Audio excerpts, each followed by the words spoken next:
Hola, cappuccino, cappuccinette, j'espère que vous allez bien. On se retrouve aujourd'hui pour une nouvelle vidéo, une nouvelle story time. HDV, yeah. Cappuccino, cappuccinette, j'espère que vous allez bien. Alors, suite au vote que j'ai lancé sur Instagram, sur Snap et sur YouTube dans l'espace communauté, malgré que ce soit sorcellerie et horreur qui étaient en tête, et ce dans tous les réseaux sociaux où j'ai partagé les votes, il faut que vous sachiez, cappuccino, cappuccinette, eh bien, que la team HDV est entrée en masse. On a même utilisé l'email pour m'envoyer Isis, s'il te plaît, une HDV, ça fait trop longtemps. Et vraiment, ça m'a touché, je sais pas comment expliquer, parce que le jour où j'ai lancé HDV, qui veut dire histoire de vie, quand j'ai lancé ce concept-là, vous étiez pas trop chaud. Mais au fil du temps, moi, j'aimais tellement ça à la base, tu vois, avant l'horreur et tout, que ça m'a fait plaisir, et bien que vous adhériez, que vous soyez de plus en plus à venir sur l'email carrément pour me dire s'il te plaît une HDV. Donc, je vais vous faire une HDV aujourd'hui. En plus, je vous ai ramené une HDV vraiment de qualité, une histoire, vous allez rester choqués à la fin de celle-ci et vous serez trop partagés. Donc, ne vous inquiétez pas, les autres teams, franchement, vous étiez avantagés, horreur et sorcellerie, parce qu'il y a des pépites d'histoire que je voulais absolument vous faire au plus vite. Donc, on va dire, je vous ai quand même gâté. Maintenant, HDV et peut-être je verrai crime quand est-ce, parce que les histoires de crime, ce qui est difficile, c'est que comme tout le monde sur YouTube, la plupart qui font des contenus d'histoire comme je le fais moi, ils font beaucoup d'histoires de crime. Genre par exemple, tu vois, t'as Mike's Guys ou à regarder après minuit et tout ça, ils font des histoires déjà trop bien connues quoi. Et donc moi je vais venir derrière. J'ai dit non. En fait moi, il faut que je leur laisse eux le système des crimes qui se passent le plus souvent aux États-Unis, et moi je vais vous ramener en fait des crimes qui se passent dans les pays arabes. On va rester toujours dans la même lignée et autres, mais on va pas trop aller du côté des States parce que il y a déjà le King pour moi et la Queen avec Liv bien sûr et tant d'autres, voilà. Donc nous on va aller sur un autre système. Donc vous inquiétez pas, je vais vous ramener Inch'Allah aussi des histoires de crimes. Et le paranormal, vous savez très bien, on est en majorité. Donc voilà, ne vous inquiétez pas, ça revient très vite, sorcellerie et crime, ne vous inquiétez pas. Donc, une fois que tout ceci est dit, je vais vous laisser vous préparer. Je vais vous laisser faire tout ce que vous devez faire lorsque vous devez regarder l'une de mes nouvelles vidéos. Et une fois que c'est bon, vous êtes installés, eh bien, la chorale. Et quant aux autres, on se retrouve juste après. Yeah. Cappuccino, cappuccinette, s'il vous plaît. Calculez pas mon débardeur, mais j'ai que ça. Ça m'énerve qu'on le voit moi aussi, mais voilà.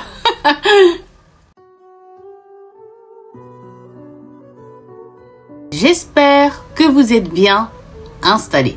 Donc cappuccino, cappuccinette, pour cette nouvelle HDV, Akhiran, enfin, je vous emmène. Eh bien, je vous emmène au Maroc. Je vous emmène précisément au Maroc, certes, mais pour être plus précise, dans la ville, eh bien, de Esfi. Et pour être encore plus précise, dans les environs d'un quartier qu'on appelle Moulay Youssef.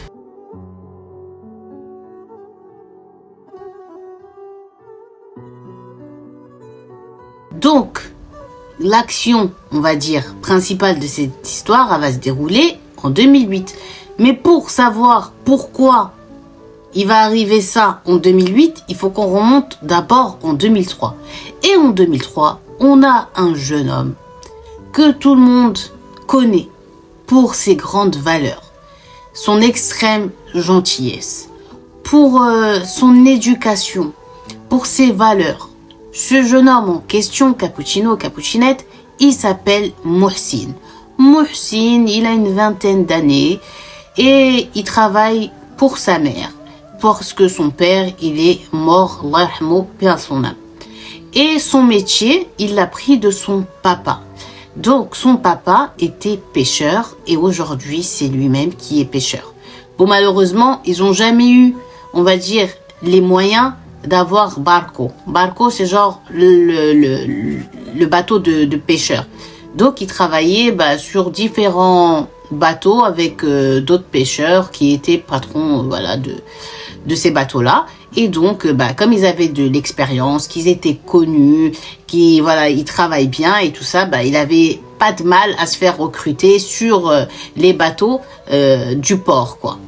Et donc, c'est un jeune pêcheur, c'est un jeune qui est bien religieusement parlant, dans ses valeurs, tout est carré. Et à part ça, Mohsin, c'est un jeune homme, qui est aussi réservé, qui est timide. Mais malgré ça, il a pas, c'est pas un secret, mais il vit quand même une belle histoire d'amour. Donc Mohsin, depuis qu'il est enfant, le quartier où il habite et où il est né, c'est le même où il habite actuellement, dans l'histoire, en 2003. Et donc, en fait, il avait une petite voisine. Et cette petite voisine, déjà petite, ils ont le même âge, déjà petite, elle était, machallah, très belle. Et donc, il était amoureux d'elle. Quand ils allaient ensemble à l'école, quand ils pouvaient jouer dehors, il jouait avec elle, il s'approchait d'elle, ils rigolaient ensemble. Et puis les deux, ça va être des petits amoureux. Mais ce qui, pour Mohsin et cette jeune fille, que je vais vous donner son prénom par la suite, aurait pu juste être une amourette d'enfance, comme on a tous eu, va se transformer au fil du temps en véritable amour, surtout du côté de Mohsin. Mais la jeune fille aussi l'aimait. Cette jeune fille, elle s'appelle Naïma.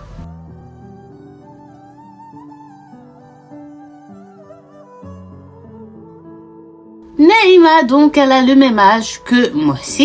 Elle a fini ses études. Elle a un petit travail dans un cabinet dentaire. Elle est secrétaire et tout se passe bien. Et à chaque fois qu'elle et Mohsin peuvent se voir, ils se voient, mais ils se voient au vu et au su de tous, puisque c'est pas au cachet, tu vois. Tout le monde est au courant. Depuis qu'ils sont petits, ils sont amoureux. Mais pourquoi ils ne sont pas, genre en gros, officiellement fiancé ou marié? C'est parce que Mohsin, il essaye de travailler pour amasser le plus d'argent possible. Mais ça ne l'a pas empêché d'aller faire les choses bien par rapport aux valeurs et aux traditions et coutumes du pays. Il est parti frapper à la maison de Naïma et entrer et a discuté avec ses parents et ses grands frères et ses grandes sœurs en disant que voilà, il était amoureux depuis l'enfance de Naïma, que là, il attend juste que sa situation financière, elle, s'améliore pour pouvoir, en fait, prendre une maison pour Naïma et qu'ils vivent bien. Mais voilà, il leur dit qu'ils sont ensemble et qu'ils se voient qu'avec le respect et qu'il lui fera jamais quelque chose qui va, genre, en gros, les salir ou par rapport aux autres, quoi. Il va vraiment se marier avec elle. Il n'a pas l'intention de jouer avec Naïma. Il va faire les choses bien. Et il leur jure et leur promet. Donc, comme tout le monde sait les valeurs qu'il a et qui était son père et l'éducation qu'il lui a inculquée et le fait aussi qu'il craigne énormément Dieu dans la famille de Mohsin, sa famille, ils vont dire, il n'y a pas de problème. Donc, c'est pour ça qu'ils se voient et ils sortent ensemble. Quand il vient pour rejoindre Naïma, qui l'attend déjà sur le banc du jardin public, il ramène avec lui 2 dirhams, c'est-à-dire 20 centimes, des petits cornets qu'ils nous font avec le papier journal où ils nous mettent dedans des pipes à sol. Et tac, tac, tac, ils parlent, ils rigolent, ils rêvent de leur avenir et de leur mariage et du nombre d'enfants qu'ils auront et qui vont améliorer leur situation, même si au départ ça va être dur. Ils vont rester soudés, main dans la main, et ils vont avancer, évoluer ensemble et tout ça. Mais c'est vrai que ce discours et tous ces rêves, ils sont plus tenus du côté de Mohsin que du côté de Naïma. Naïma, ok, elle aime Mohsin, elle est habituée à lui depuis l'enfance. Il lui dit je t'aime, je t'aime, je t'aime, je t'aime. Et donc elle aussi lui dit je t'aime, je t'aime, je t'aime. Mais au fil du temps, lui, les je t'aime qu'il dit, ils sont vraiment présents, c'est vraiment vrai. Sauf que Naïma, elle commence à dire je t'aime moi aussi quand il lui dit genre je t'aime tellement que je serais prêt à mourir pour toi. Et elle lui dit moi aussi. Mais ça sort moi aussi, c'est plus comme avant. Moi aussi, ou Randir, on va faire et tatati tatata. Elle s'arrête là. Mohsin, il ressent pas du tout ça dans un premier temps par rapport à Naïma. Lui, déjà, quand il la voit, il est subjugué parce que Naïma, c'est l'une des plus belles jeunes filles de tout SFI. Elle est vraiment, machallah, très belle. Donc, lui, rien que quand elle est devant lui, il est ailleurs, il est subjugué. Donc, il ne remarque pas que Naïma, elle est comme détachée. Et si Naïma, Cappuccinette, elle est détachée comme ça, c'est parce que intérieurement, elle dit qu'elle a grandi.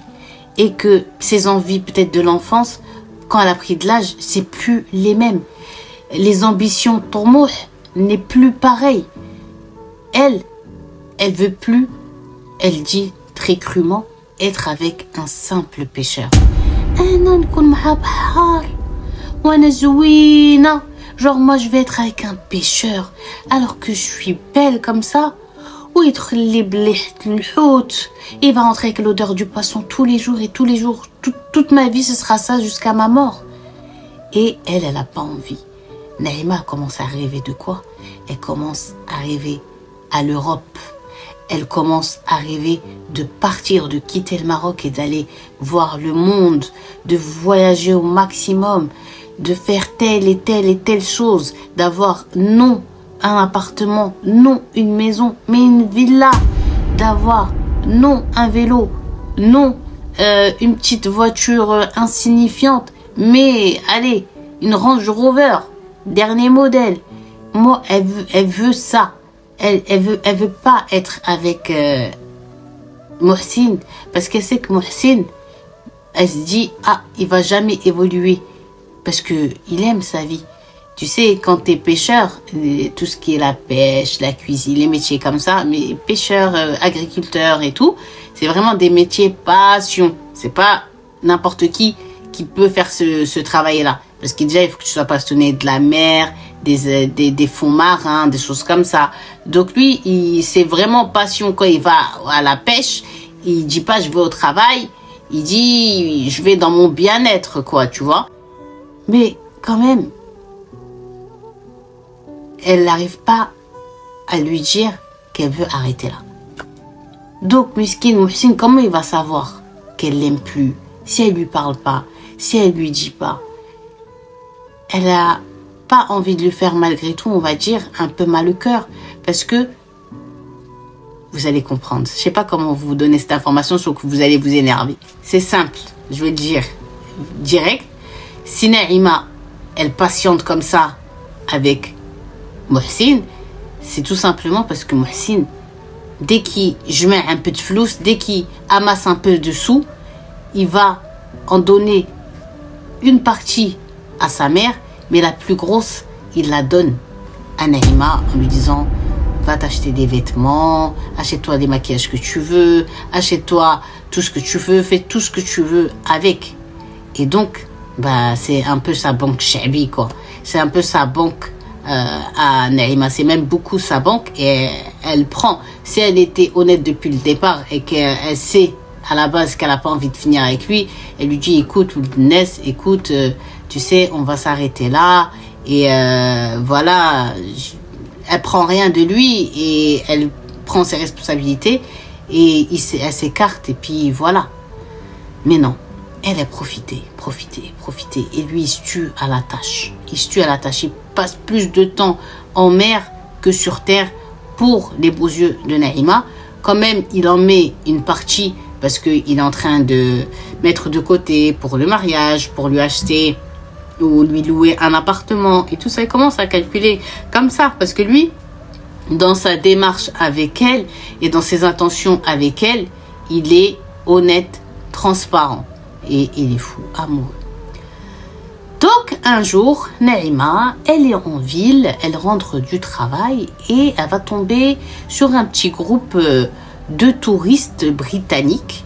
Et parmi ces touristes-là, il y en a un qui va l'arrêter pour lui demander la direction d'une route, d'une rue.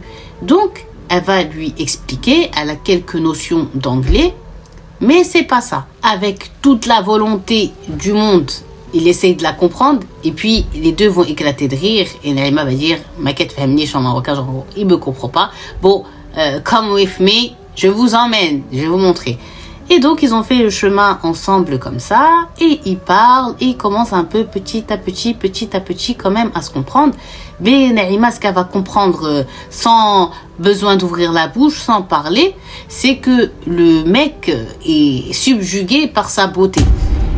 Et là, quand ils arrivent au point du renseignement où il voulait aller, avant qu'elle reparte, il lui demande son numéro de téléphone.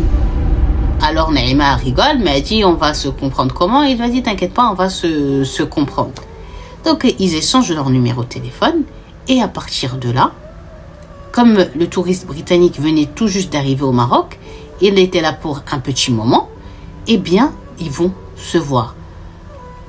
Elle va tromper. On est d'accord, c'est de la tromperie. Elle va tromper Mohsin qui, le pauvre, lui est au milieu de l'océan, a joué sa vie pour travailler et lui ramener des sous. Donc elle va sortir, puisque l'homme britannique, c'est un homme britannique très romantique, et il va sortir directement le grand jeu pour montrer à Naïma qu'il est vraiment intéressé par elle, qu'il est vraiment amoureux d'elle et qu'il espère quelque chose avec celle-ci. Donc à force de dîner, de sorties dans les cafés, d'aller faire des petites activités à gauche, à droite, et que Naïma joue la guide touristique de SFI, il va un jour lui dire en arabe Rani brit ndjouj bik, genre en gros je veux me marier avec toi, je veux demander ta main. Si tu veux, on se marie et tu restes là et de temps à autre je viens. Sauf que, comme je vous ai dit, c'était pas du tout le but de Naïma. Le but de Naïma, c'est de traverser la mer, d'aller vivre en Europe, d'être mariée avec un Européen et d'être, si possible, mariée avec un Européen qui a les moyens. Et cet Européen a les moyens, puisque il va lui dire la phrase « Je suis un héritier ». Alors, pour lui faire comprendre à Naïma héritier, il a dû prendre son temps. Mais elle comprend quoi? Que c'est le fils d'un grand industriel anglais. Elle se dit non mais attends, là cet homme il a tous mes critères. Il habite à l'étranger, il habite en Europe et en plus il est riche et c'est un futur grand héritier. Et donc il lui a expliqué qu'il avait les moyens, que il cherchait vraiment à se marier, à se poser. Et tout. Donc là, Naïma va lui dire écoute, moi je veux bien me marier avec toi, j'accepte. Genre aujourd'hui, avant demain, je te dis oui. Mais j'ai une condition. La condition, c'est que tu vas d'abord, premièrement, aller voir mon père pour demander ma main à ma famille. Ici, c'est les traditions et les coutumes, c'est comme ça. Et ensuite, il n'y a pas de tu vas me laisser ici. Genre en gros, il voulait lui prendre une belle maison et tout, et qui est tout le confort possible et imaginable. Et lui, quand de temps à autre, avec son travail et tout ça, il a des congés, il vient au bled. Elle lui a dit non. Elle lui a dit moi, tu vas me prendre avec toi en Angleterre, en fait. Il n'y a pas de truc comme ça. Et l'homme britannique va lui dire ah bah il n'y a pas de souci, au contraire, c'est encore mieux. C'est encore mieux. Je pensais que tu voulais pas quitter ton pays d'origine, que ce serait un peu difficile pour toi parce que t'as personne là-bas. Elle lui dit non, maintenant j'ai plus personne. Maintenant j'ai toi. Donc là, ils parlent comme ça, ils finissent de dîner et puis on peut dire qu'elle accepte porté la demande en mariage et qu'elle est fiancée. Et maintenant, il fallait juste les formalités, on va dire, qui viennent à la maison et qui commencent à te faire les papiers, à organiser les papiers pour les demandes de visa, etc., etc., etc. Donc, pendant tout ce temps-là, il se passe ça et le pauvre en mer, avec la houle, avec les vagues, vous savez, les bateaux de pêcheurs, comme ils vont loin au large, voilà comment c'est difficile. Malgré tout ça, il travaille, il s'acharne, Mohsin, et ce qui l'encourage, eh bien, c'est une photo de Naïma et lui. Donc, il va revenir sur terre, Mohsin, et dites-vous que non, Naïma va pas prendre la décision de l'aviser que on se sépare au Dnes. Finalement, entre nous, c'était écrit que jusque-là. Mais mon nasib, ce que Dieu il m'a écrit, et il est venu et je vais me marier et je te souhaite toi aussi de trouver Bint Nes, genre celle qui saura te rendre heureuse mieux que moi, etc. Non, elle va continuer à le gratter. Et lui ne va se douter de rien. Et personne dans la famille de Naïma n'est pour l'instant au courant de ça. Que ce soit ses parents, ses frères et sœurs, ses connaissances, ses amis. Personne ne sait l'existence de l'homme anglais.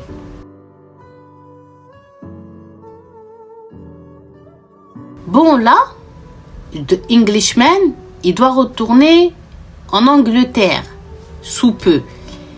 Donc, elle a peur, Naïma, de faire venir son futur mari dans le quartier.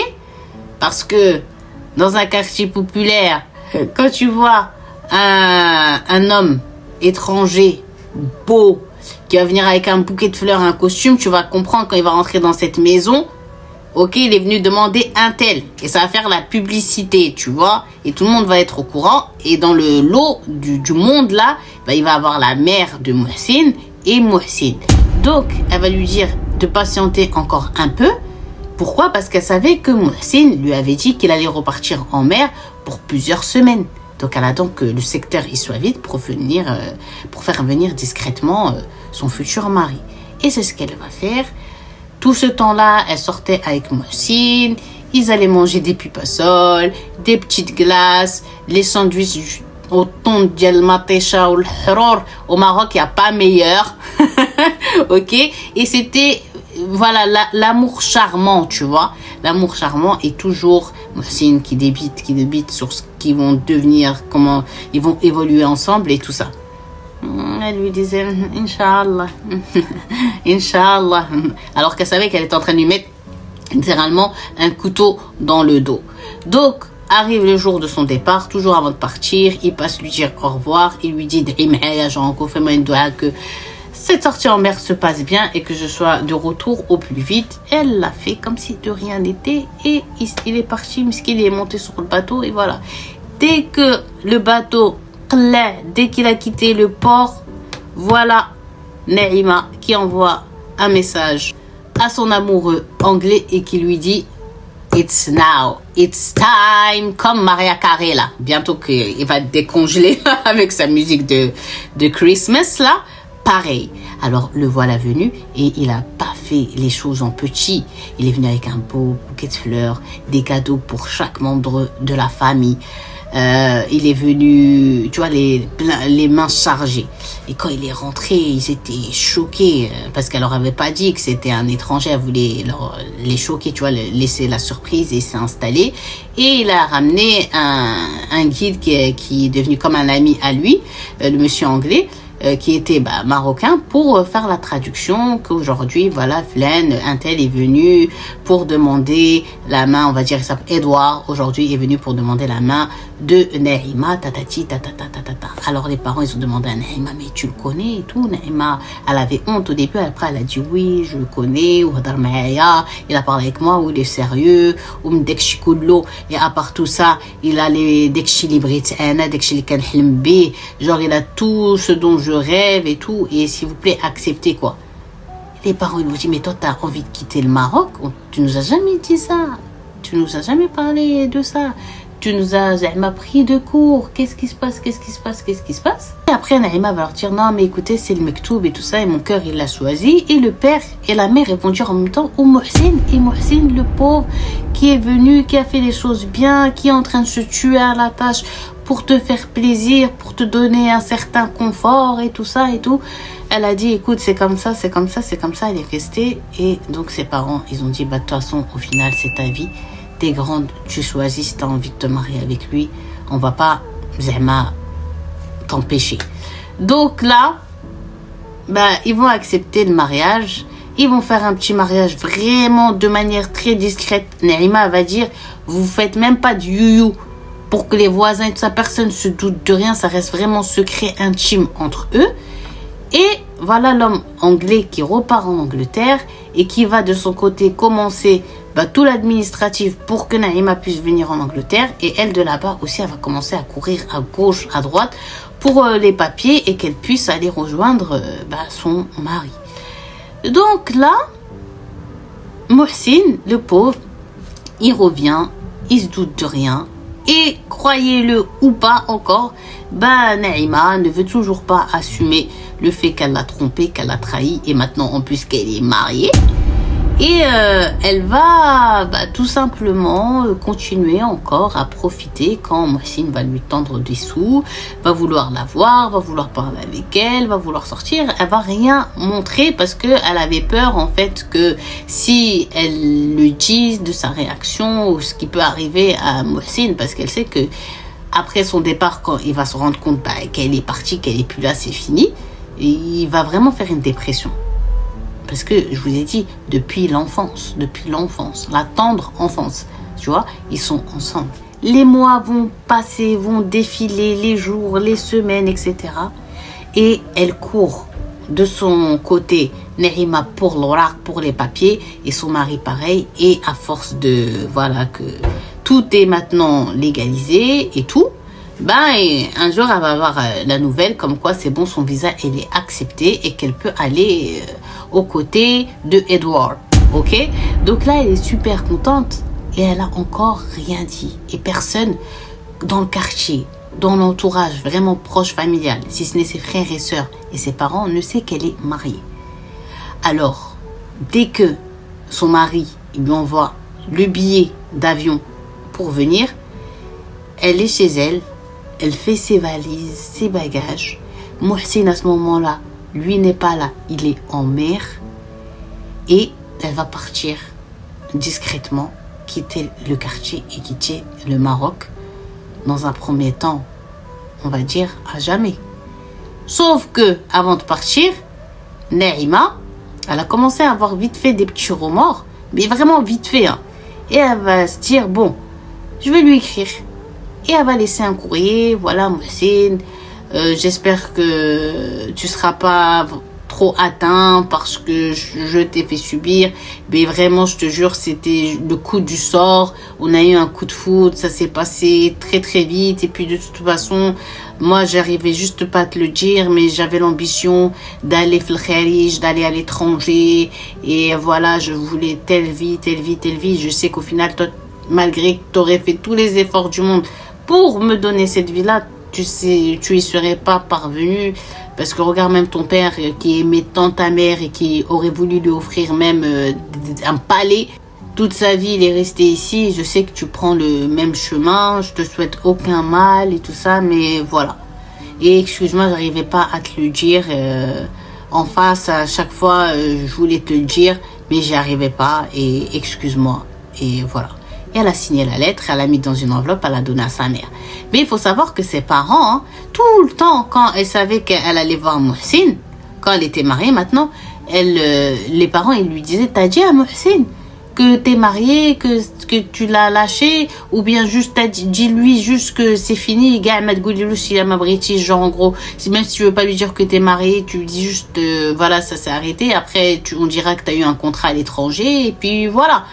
Elle leur disait, oui, j'ai dit, ça y est, oui, j'ai dit. Donc, dans la tête des parents, Mohsin, il sait que, c'est qu'elle est mariée. En tout cas, qu'il sait qu'ils sont plus ensemble. Donc, avant de partir, elle a donné le courrier à sa mère. Elle lui a dit, oui, maman m'y Mohsin, elle a l'orqa. Genre en gros, quand Mohsin va venir, donne-lui ce courrier. La mère, elle lui a dit, elle lui a dit non, c'est rien. Juste lui, il va comprendre quand il va la lire. La mère, elle a dit ok. Et elle l'a mis sur le meuble, elle l'a laissé là-bas. Et voilà, comme je vous l'ai dit, Naïma est partie en Angleterre. Donc, après 2 semaines en mer, voilà Mohsin qui revient tôt le matin, fatigué. Il a un petit panier de poissons pour chez lui et un petit panier de poissons, il se dit il va le donner pour Naïma et sa famille. Donc avant d'aller là-bas, parce qu'il a tenu sa tenue de pêcheur et puis son poisson, etc. Il rentre chez lui, il voit sa mère, il se douche, il se met bien. Il prend les poissons avec lui parce que voilà, il avait l'habitude souvent quand il revenait en mer, quand il rencontrait Naïma, de lui donner toujours un peu de poisson. Et voilà, à leur place habituelle. Mais cette fois, en fait, quand ce retour-là, il est tendu. Parce que quand il est en mer, parfois, il lui envoie des messages. Bon, c'était pas tout le temps parce que c'était plus du travail, tu vois. Mais quand il avait des petits moments où il se retrouvait dans sa cabine, eh ben, il lui envoyait des messages et elle lui répondait. Sauf que là, ça fait un moment qu'il envoie des messages, mais qu'elle ne répond plus. Et donc, il était inquiet. Bon, il se dit, bon, c'est pas grave. Et il est parti donc, sans se douter le pauvre une seconde que Naïma, elle est pas artiste, ça fait des semaines maintenant, elle est pas là du tout et qu'elle va pas du tout venir aujourd'hui sur votre banc à vous quoi. Et puis il attend et il regarde et puis toujours pas de Naïma en vue. Bon, il rentre chez lui et il est trop pensif, il est pas bien. Puis il va laisser quand même quelques jours passer, il appelle, message, ouais ou rien. Bon, là, le pauvre, il a envie de faire quelque chose, mais il a peur. C'est pas qu'il a peur, c'est de la peur, mais une peur qui pourrait plus être qualifiée de respect. Parce qu'il se dit, ouais, bon, ils savent que je sors avec leur fille, on va se marier un jour ensemble, bon, Inch'Allah, rapidement. Mais je me vois pas aller frapper à la porte pour demander, genre comme ça, à son père ou à sa mère, elle ou Naïma. Genre, en gros, ça se fait pas, tu vois. Je suis encore pas son officiel, tu vois. Mais il va dire, hey, après tous les essais que j'ai fait, j'ai aucune réponse, là, je suis inquiet, je vais y aller. Donc, cet après-midi-là, Cappuccino, Cappuccinette, Mohsin, il sort de chez lui et il arrive devant la porte de Naïma, de sa famille. Et puis, à chaque fois, il fait comme ça. Il veut frapper, mais il se dit, là, ma geste, genre, en gros, non, ça se fait pas. Après, tac. Et puis, à un moment, il va y aller. Il va toquer. Et là, il entend, Shkon! Genre, en gros, c'est qui? Et lui, il va reprendre, Qarib, genre, un proche. Et il entend les pas de... Il sait que c'est la maman qui est en train d'arriver doucement, mais elle arrive. Elle ouvre la porte. Ah, Mohsin, salam alaikum, Ouldi Kidir, labas alik. Genre, en gros, ah, Mohsin, mon fils, ça va, comment tu vas? Et il lui dit, labas, khalti, il la regarde même pas dans les yeux et tout, labas, alhamdoulilah. Samhiliya, le dérangement, excuse-moi de te déranger, khalti, juste, ma'arf ki nqoulha, wallah. Genre, en gros, je sais pas comment dire ça, rani hchman, genre, en gros, j'ai honte de te dire ça. La mère a dit, non, Ouldi, t'es comme mon fils, ma t'hchmش مني, genre, en gros, t'as besoin de quelque chose. لا خالتي غير كنحاول نعيط ناعمه وما كتجاوبنيش وكنصيفط لها ميساجات والو خالتي وراني خايف عليها genre en gros ouais خالتي ma tante voilà j'envoie des messages à Naïma j'essaye de l'appeler ça fait plusieurs jours et tout et j'ai aucune réponse et là je suis inquiet je suis venue voir en gros si ça va si elle va bien si il se passe rien chez vous. La mère elle est t'es appuyée comme ça sur la porte. Elle est tombée, Miskina. Ah. Comment ça, Naïma? Vous me dire, tu étais en train de rigoler. Alors, Mohsin, il comprend pas. Non, Khalti. Genre, lui, il a commencé à paniquer. Là, t'es en train de rigoler. Genre, Naïma, genre, tu viens jusqu'à chez moi, tu frappes alors que t'es même pas encore son fiancé. Voilà. Genre, en gros, Zamti Alia, t'as pris des ailes, toi. Alors, il a eu honte un peu. Il voulait commencer à partir. Elle me dit, là, écoute, je croyais que t'étais au courant. Khalti, ça fait... Je au milieu de l'océan la plupart du temps. Là, je suis au courant de rien. Il a commencé à transpirer, à trembler. Je lui ai dit, genre en gros là, il n'y a plus rien à cacher, il n'y a rien à se dire. Nous, on pensait que tu étais au courant. Mais au courant de quoi, Khalti? Mais Naïma, elle s'est mariée. Hein? Naïma شكون? بنتي ما في نعيمة elle s'est mariée مع واحد من انجليز avec qui habite en Angleterre. وصايبها الوراق هادي ça fait au moins 7 شهور هادي 7 mois maintenant comme ça. واحد ما فايتاش دابا 3 سيمانات ça fait même pas 3 semaines راها مشات نجليزة بليدي. Genre en gros ça fait 3 semaines maintenant au moins elle est partie عند راجلها. C'est son mari en Angleterre. Alors là il a commencé محسن à faire نايمة بنتكم votre fille ديالي ناعمة لي ديالي ناعمة مشات فين مشات. Il a commencé à pleurer. Alors le père il était en train de faire la prière de Naïma. Il a fait salam alaikum, salam alaikum. Il s'est levé miskin de son tapis. Où il dit t'étais pas au courant? Et il a commencé à pleurer. Non mais non mon nom j'étais pas au courant. Oh علاش ما قلتوها ليش? Pourquoi vous me l'avez pas dit? Pourquoi personne me l'a dit? Oui mais nous on a dit avec ses frères et sœurs genre en gros on a appuyé sur elle pour qu'elle te le dise. Et elle nous a dit, confirmé et conforté que tu étais au courant, que ça a été un peu dur pour toi sur le coup, mais que tu as dit je peux rien faire, c'est le mktoub. Genre en gros si c'est écrit, c'est écrit. Tu lui as même berg, genre en gros du félicitations et souhaiter le bon. Alors pour Mohsin, tout ce qu'ils sont en train de dire c'est inaudible. Et là il commence tellement à pleurer et à crier et à dire c'est pas vrai, كتكتبوا عليا, vous mentez, خرجوا لي نعيمة ديالي, genre ramenez-moi Naïma la mienne et tout ça, que bah les gens quartier populaire, c'est les actions qu'on préfère, tu vois, au bled, ont couru à la fenêtre et ont commencé à regarder. Et genre les gens, le monde commence à se rassembler autour de la maison des parents de Naïma. Et ils pleuraient. Et au début, les frères et sœurs, ils l'empêchent de rentrer parce qu'il veut rentrer, il veut voir de ses yeux, tu vois. Ils disent, mais ça va pas si on te dit elle est pas là, elle est partie, elle est mariée, ça y est, maintenant, ce qui est fait est fait. Comment ça tu veux rentrer chez nous? T'es qui, genre, en gros, pour rentrer chez nous? Il a fait tellement mal au cœur de la mère de Naïma, elle a calmé ses enfants. Elle leur a dit, écartez-vous. Nous, on reste là. Chouhoud, les voisins, en tant que témoins, les voisins. Ils rentrent dans la maison, mon fils, tu fouilles, tu cherches partout. Tu vas voir, elle n'est pas là. Pas dit fou, Mohsin est rentré. Et elle a fouillé chaque gros coin de la maison en criant Naïma, Khourji, Naïma, Naïma, Naïma. Puis quand il est arrivé dans la chambre, la mère elle l'a suivi, elle a dit regarde, hein. Trop, c'était genre ça c'était sa chambre, tu vas voir, il y a ses photos, il y a ses posters, il y a ses trucs. Ouvre Douleb, ouvre le mério d'Yelha, ouvre son armoire, tu vas voir, il n'y a plus rien. Donc elle est rentrée, c'est vrai. C'est bien sa chambre, parce que voilà, il sait que c'est sa chambre. Et tout est vide. Alors, tombé le pauvre sur son lit et il pleurait. Et puis la mère aussi, elle a tellement été choquée. Elle s'est mise elle aussi à pleurer. Elle a essayé de le consoler et tout. Et après, les frères et sœurs, ils ont eu pitié de lui avec le père et ils l'ont raccompagné en gros chez lui. Et il était le pauvre Mousdoum. Alors sa mère, quand elle a vu qu'est-ce que vous avez fait à mon fils, ils lui ont dit non, on n'a rien fait. Voilà ce qui est arrivé.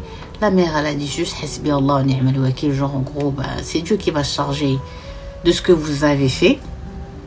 Les autres sont repartis chez eux. La mère, elle essaie de consoler son fils Mohsin, mais il pleure, et puis il va tomber dans une grave dépression. Dire que c'était quelqu'un qui est pas trop sociable, qui est réservé, comme je vous ai dit, qui est timide, et bien il va devenir encore plus intiwa'i, c'est-à-dire qu'il va plus encore se refermer, le pauvre, sur lui-même.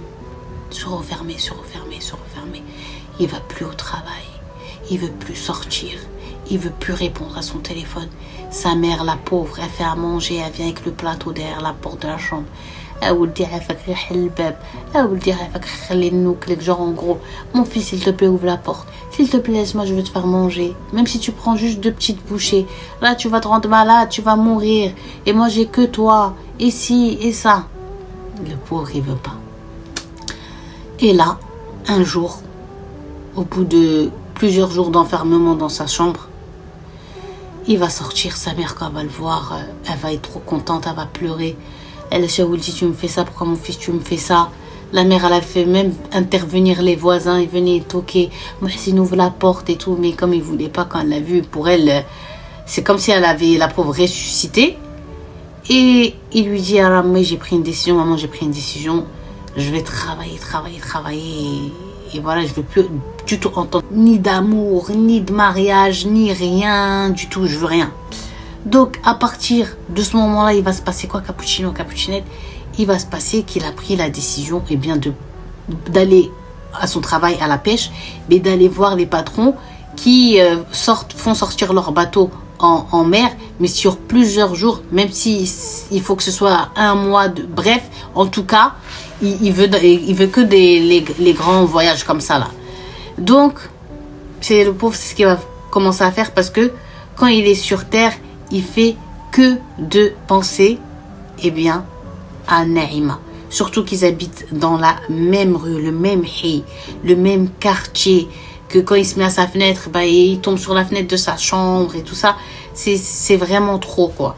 Donc, c'est pour ça qu'il il préfère être en mer le plus de temps possible que sur la terre pour essayer de l'oublier. Mais malgré toute la volonté du monde, c'est dur, c'est difficile, mais un jour, il va assimiler que qui est fait est fait.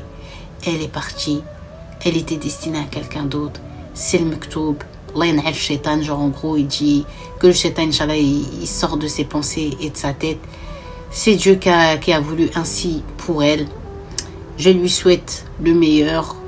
Et puis voilà. Et c'est comme ça quand il a réussi en fait à prendre dans sa tête, à assimiler l'information qu'elle est mariée, ça elle est partie, c'est fini. Qu'il a réussi à remonter tout doucement la pente.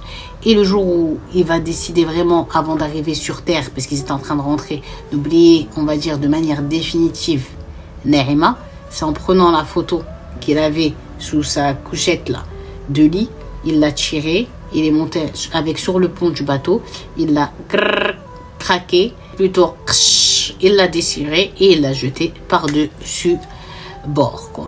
Mais aussi, il déchire la lettre qu'elle lui avait laissée et que la mère lui avait remis discrètement. Et donc, il arrive en truc et il est bien. Et puis, il commence à reprendre petit à petit du poil de la bête, le sourire, à remanger, à passer du temps avec sa mère, à être mieux. Et sa mère remercie le ciel parce que la pauvre, tu sais, Mohsin, c'est son fils unique, quoi. Il n'a pas de frère, il n'a pas de sœur, il est avec son père et sa mère. Alors la mère, elle voyait son fils qui était en train de partir à petit feu et de se dire qu'elle allait se retrouver la pauvre toute seule alors que les trois ont toujours été unis. Ils se sont déjà même pas remis encore de la mort du papa. Alors la mère ne se voyait pas aussi à son tour devoir enterrer son fils. Donc c'est pour ça qu'elle faisait des prières jour et nuit pour que son fils aille mieux. Et là, elle était contente de revoir que ça va. Et alhamdoulilah, ça allait mieux. Et maintenant, on arrive Cappuccinette en 2008. Et il est toujours bahar, il est toujours pêcheur. Eh bien, Mohsin, il va mieux. Bon, les 5 ans là qui sont passés, il a toujours pas d'amoureuse. Hein. Il en veut pas. C'est pas du tout... Ouais, j'ai cru, la fenêtre est ouverte, j'ai cru l'oiseau, il allait rentrer. Attendez, je vais fermer la fenêtre. Bon, c'est bon. J'aurais pas une attaque telle que Hitchcock, les oiseaux. Donc là, il fait quoi? Il vit sa vie. Il veut pas d'amoureuse. Les quelques amis qui se comptent vraiment sur les doigts d'une main essayent de lui présenter des filles et tout pour voilà, le caser, qui se marie. Il a dit c'est mort, je veux rien, laissez-moi tranquille. Amar Daoud, mais genre en gros, on s'est foutu de moi une fois, pas deux, tu vois. Là, il continue à vivre sa vie. Puis un jour, il était en mer, ça faisait plusieurs semaines.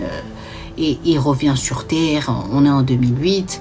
Et là, il rentre chez lui, fatigué, avec son petit panier de poisson pour lui et sa petite maman. Et il est là, il est un peu tôt le matin, il met la clé à l'extérieur pour ouvrir la porte de la maison. Et là, il y a une fille qui est passée avec une petite qu'elle tient à la main. Et elle est passée comme ça, et lui il ouvre. Il enlève la clé, il laisse le panier de poisson devant la porte de la maison, il marche. Et il commence à reconnaître. C'est qui celle-là? Je connais Hadi. Naïma. Oui. Mohsin. Allah, Allah, Allah, شحال الوقت. Jean Roi, Mohsin. Et là, pour Mohsin, attends. C'est un dream, c'est un rêve. Il voit Naïma au bled, à Asfi, في الحي ديالهم dans leur quartier. Wesh, c'est quoi ça? De bon matin, meilleur matin depuis 5 ans. Là, il retrouve le sourire. Le sourire qu'il a lâché là, c'est le sourire qu'il a pas lâché durant 5 ans. Il a vraiment souri de son cœur. Donc là, il va se passer quoi, Cappuccino, Cappuccinette? Eh bien, c'est très très simple. Ils vont se mettre les deux à parler. Après un petit fou rire, un petit moment de gêne, surtout de la part de Naïma, il va commencer à lui dire, mais Naïma, mais j'y crois pas, t'es là, oh, je suis trop content, ça me fait trop plaisir de te revoir. Il faut savoir que Naïma, déjà je vous ai dit, elle était très belle, machallah, tu vois. Mais là, dans sa tête, il dit à cet instant, Mohsin, et l'étranger, ça lui a réussi. Elle avait sur-embellie. Elle était, waouh, trop belle. Alors lui, il était un peu honteux parce qu'il était encore avec sa tenue, qui sentait le poisson et tout, mais il s'en fout là. À ce moment-là, vas-y, il y a Naïma. Il lui dit, ouais, t'es venu quand? Elle lui dit, ouais, je suis arrivée, ça fait même pas une semaine et tout ça, et c'est un peu compliqué. Voilà, t'es là pour combien de temps? Elle lui dit, oh, je suis là normalement pour un bon moment. Le mec a une baisse, et pourquoi il y a un problème? Oh. Si t'as le temps, passe à la maison et on fera autour d'un thé, un bon berret d'essai. Là, je te raconterai, il m'arrive quoi. Et quand même, je vous ai dit qu'il a vu Naïma passer avec une petite de 4 ans. Et il regarde la petite est très très belle. Et il a des petits flashs de Naïma. Quand elle était petite, elle avait exactement le même faciès, sauf que la petite, elle est aux yeux bleus et blonde. British girl, quoi, c'est une anglaise.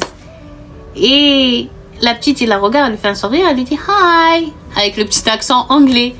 Et il la regarde, il regarde Naïma, il lui dit Binti, genre c'est ma fille, c'est ma petite, elle s'appelle Antel et tout. Mashallah et tout. Quand même, Naïma veut dire, écoute, je sais, Mohsin, mais d'être le khaïb, comment j'ai agi avec toi, c'était pas bien. J'ai plusieurs fois pensé à prendre le téléphone pour t'appeler, pour te demander pardon et tout, mais j'arrivais pas. Et puis ma mère et mes frères, tout le monde me disait que c'était super dur pour toi. Voilà, et j'étais trop honteuse. Et il lui dit non, parle pas de ça, ça y est, c'est passé. On a tourné cette page et khair. Il lui dit, écoute, là, je vais rentrer. J'ai laissé mon panier de boissons devant la maison. Je vais le monter à maman. Je vais faire une petite douche. Et l'après-midi, si t'es disponible, je peux passer. Elle lui dit, oui, je suis à la maison. Bon, maintenant, tu sais, comme ma mère, voilà, la pauvre, elle est devenue veuve parce que le papa, dans ces 5 ans-là, était mort. Le papa de Naïma, Allah yarhamou, dans son âme. La maman, elle est toute seule. Et donc, je suis avec elle. Passe, j'ai rien prévu. Alors, tu vas pas lui dire 2 fois. Il lui dit, ok, Inch'Allah, je vais passer dans l'après-midi. Il rentre chez lui, il est content, sa mère, il lui donne le panier de poisson, il danse avec elle danse avec lui, elle sait même pas pourquoi ils sont en train de danser. Elle lui dit, vous lui dites, genre, mon fils, pourquoi t'es content? Maman, tu devineras, qu'est-ce qu'il y a? Ouais, chef Naïma, sa mère, elle a lâché les mains. Quelle Naïma? Naïma qui t'a brisé le cœur, j'ai failli t'enterrer à cause d'elle. Oui, non, mais ça y est, maman, c'est passé, elle est là, elle est revenue. Même si elle est revenue, un jour, genre, elle est mariée. Il lui dit, ouais, je crois, elle est plus mariée. Sa mère, elle dit, comment ça? Elle dit, je sais pas. Parce que quand je lui ai dit, t'es là jusqu'à quand, elle a dit, oh, je te raconterai, mais pour un bon moment, je pense. Sa mère, elle lui dit, même, je m'en fous. Et toi, t'es trop gentil. Tu vas oublier vite, tu sais, truc, et tout ça. Non, non, non, non. Tu vas pas la voir. Si tu veux te marier, je t'ai déjà dit. Dis-moi juste comment tu veux qu'elle soit, les critères, même si je dois te la construire. Je te la construis, mais tout, sauf Naïma. Ah, il a rigolé. Mohsin a dit, ah non, non, non, non. Moi, c'est personne sauf Naïma. Et les deux, ils ont rigolé. Et puis, la mère, elle m'a dit, Mohim, mon seul conseil, mon fils, d'El-Sabik, Marra, elle l'a déjà fait une fois, ne te laisse pas, en gros, te la mettre une deuxième fois, tu vois, pour parler crûment. Là, il lui a dit, ma très fille, je pense pas, je pense que vraiment, il faut que j'aille savoir son histoire. Et ou ma goutte je t'ai pas dit, elle a une fille, elle a dit sa mère, en plus, genre, en gros, elle a quel âge, la petite? Elle a dit, ouais, je crois, elle a 3-4 ans, comme ça et tout. Il a dit, la mère a dit, ok, contre elle, bon, sois pas trop enthousiaste, va voir, et puis peut-être que cette fois-ci, ce sera la bonne pour toi et tout. Là, il a rigolé. Mohsin lui a dit, ok. Et donc, sa mère lui a dit, bon, vas-y, va te changer, va faire la douche et tout ça. Après, tu vas chez elle. Il lui a dit, non, je vais pas faire une douche, je vais aller au hammam, au bain. Donc, il a préparé son petit sac, il est parti au hammam, il s'est bien lavé, il est revenu, comme on dit à chaque fois, avec une nouvelle peau brillant comme ça, les petites joues rosées. Il a fait une petite coupe, tac, il a mis son parfum. Il s'est habillé. Quand il est sorti, sa mère, elle va faire hi, hi, hi, hi. Genre, en gros, tout ça pour Naïma. Bah, dis donc, Naïma, elle a de la chance. Donc, il descend de chez lui tout heureux, tout content, habillé 5-5 sur son 31. Et il passe d'abord, avant d'aller chez Naïma, au Hanout. C'est-à-dire à la petite boutique de quartier. Je vous mettrai une photo pour ceux qui savent pas. Hanout, la base, que j'aime trop ça. Il arrive là-bas et pourquoi il s'arrête au Hanout? Il s'arrête pour la petite. Il lui achète Bimo, les gâteaux. Il lui achète Raibi Jamila, les yaourts pour les enfants. Il lui achète des bonbons, chocolat, tout miskin. Il achète tout pour la petite. Et il monte. Il prend aussi, pardon, ça je suis obligée de le dire, il prend zit, genre de l'huile, de la farine et tout, pour la mère de Naïma, comme en plus elle est veuf, tu vois, il se dit ça va être aussi une bonne action pour lui. Et il monte avec les bras chargés. Naïma ouvre la porte, elle dit, mais toi franchement t'es fou. Tu viens juste me voir, pourquoi t'as fait tout ça? Il lui dit non, c'est normal, c'est la famille. Il va déposer les trucs dans la cuisine pour la grand-mère et le petit sachet avec tous les trucs pour la petite, il lui tend, la petite elle lui fait un petit bisou, elle est trop contente.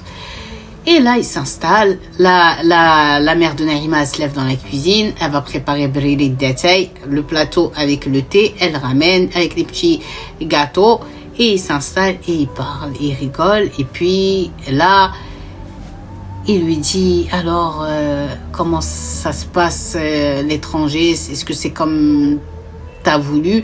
Il lui dit, ah, je vais te raconter.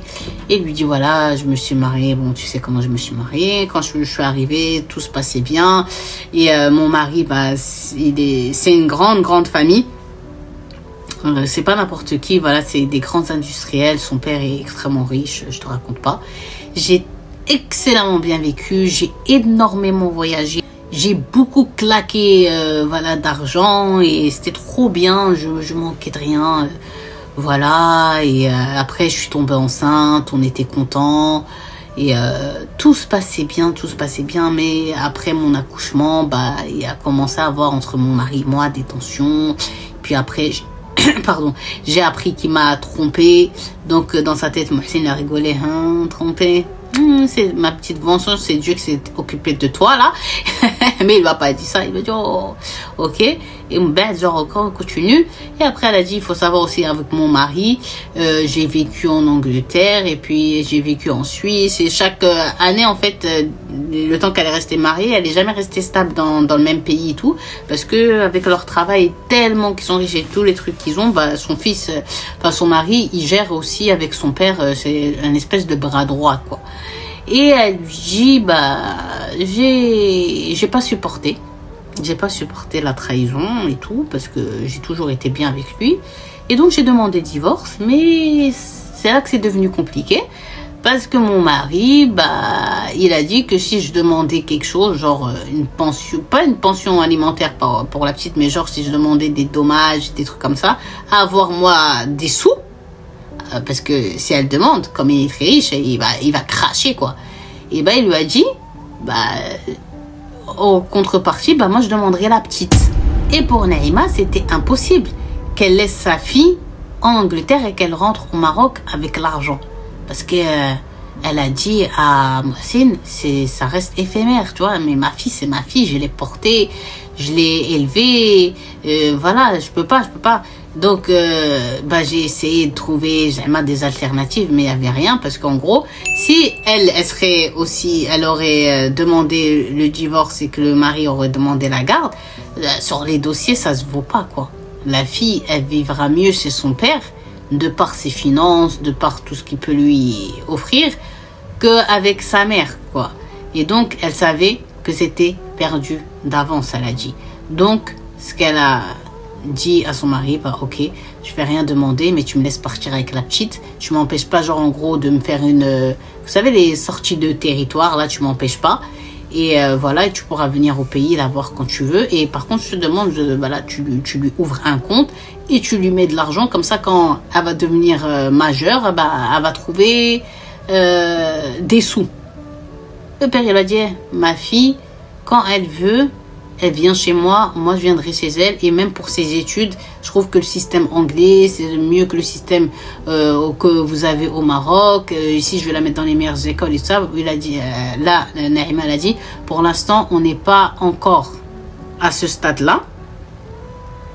Quand je verrai avec elle, quand elle pourra prendre la décision, si elle dit qu'elle veut finir ses études, faire ses études en Angleterre qu'au Maroc, là, il n'y aura pas de problème parce qu'elle n'ira pas chez un inconnu, elle sera chez son père. Donc, ils se sont mis d'accord sur ces termes-là. Et donc, elle est rentrée avec rien.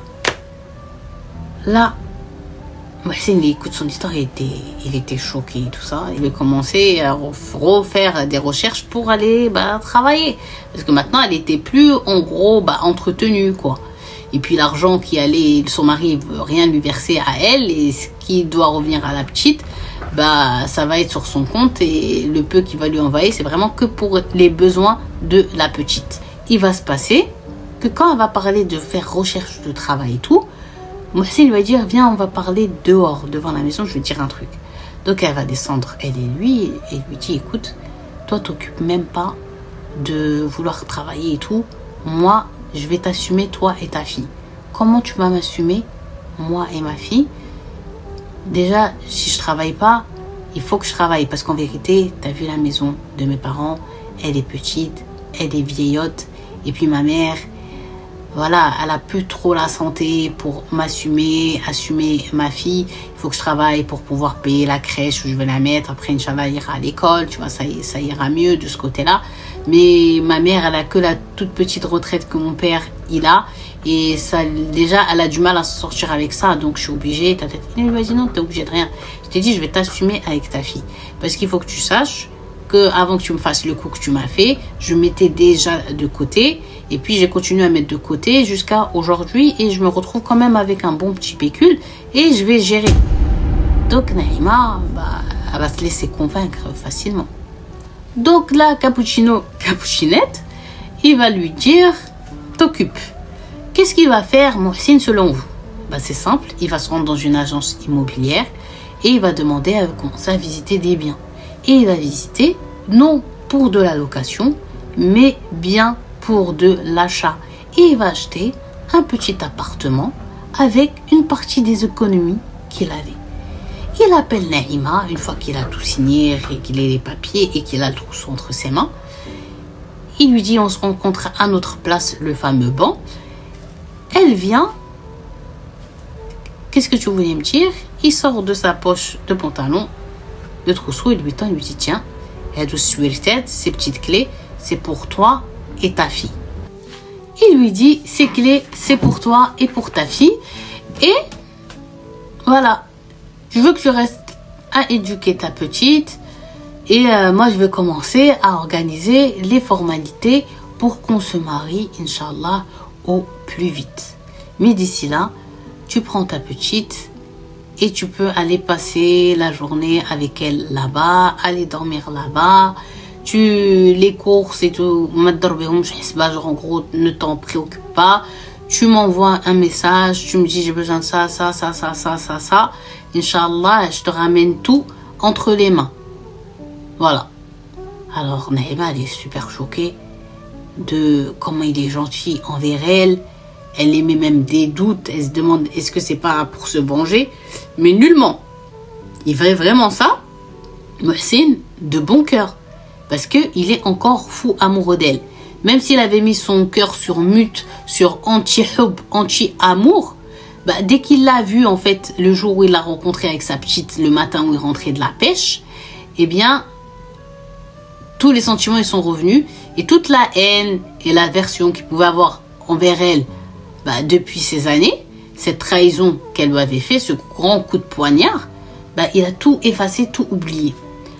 Donc, quand elle va vraiment sentir et voir que c'est vraiment de bon cœur qui fait ça, et ben elle va prendre le trousseau de clés et elle va lui dire merci, elle va lui faire un câlin et lui dire vraiment je te mérite pas, en gros, et il va lui dire tu dis pas ça. Mohsin, li Naïma pour Naïma et Naïma à Mohsin. Malgré ce qui est arrivé aujourd'hui, Dieu il nous a fait se retrouver de nouveau. Donc à partir de cet instant, à partir de ce moment-là, Cappuccino, Cappuccinette, Mohsin, il va encore plus s'acharner. On sait maintenant que c'est un extrême travailleur, quelqu'un voilà, qui rechigne pas à aller au travail, au contraire, mais il va travailler encore plus pour vraiment wofar. Wofar en français, c'est vraiment pour donner, pouvoir apporter tous les besoins que Naïma et sa fille ils peuvent avoir, et même la mère de Naïma. Et là, il va se passer un autre truc. C'est qu'une fois Mohsin, il marche comme ça dans la ville, justement parce qu'il est parti faire des bricoles pour Naïma. Elle l'envoie, elle a pas honte, elle a oublié, tu vois, elle a oublié, elle est à l'aise. Elle est en accord avec elle-même, quoi. Et il va tomber sur son meilleur ami qui est en chemin vers chez lui pour lui annoncer qu'il est de retour juste pour un petit congé de vacances. C'est un meilleur ami à lui, avec qui il a grandi.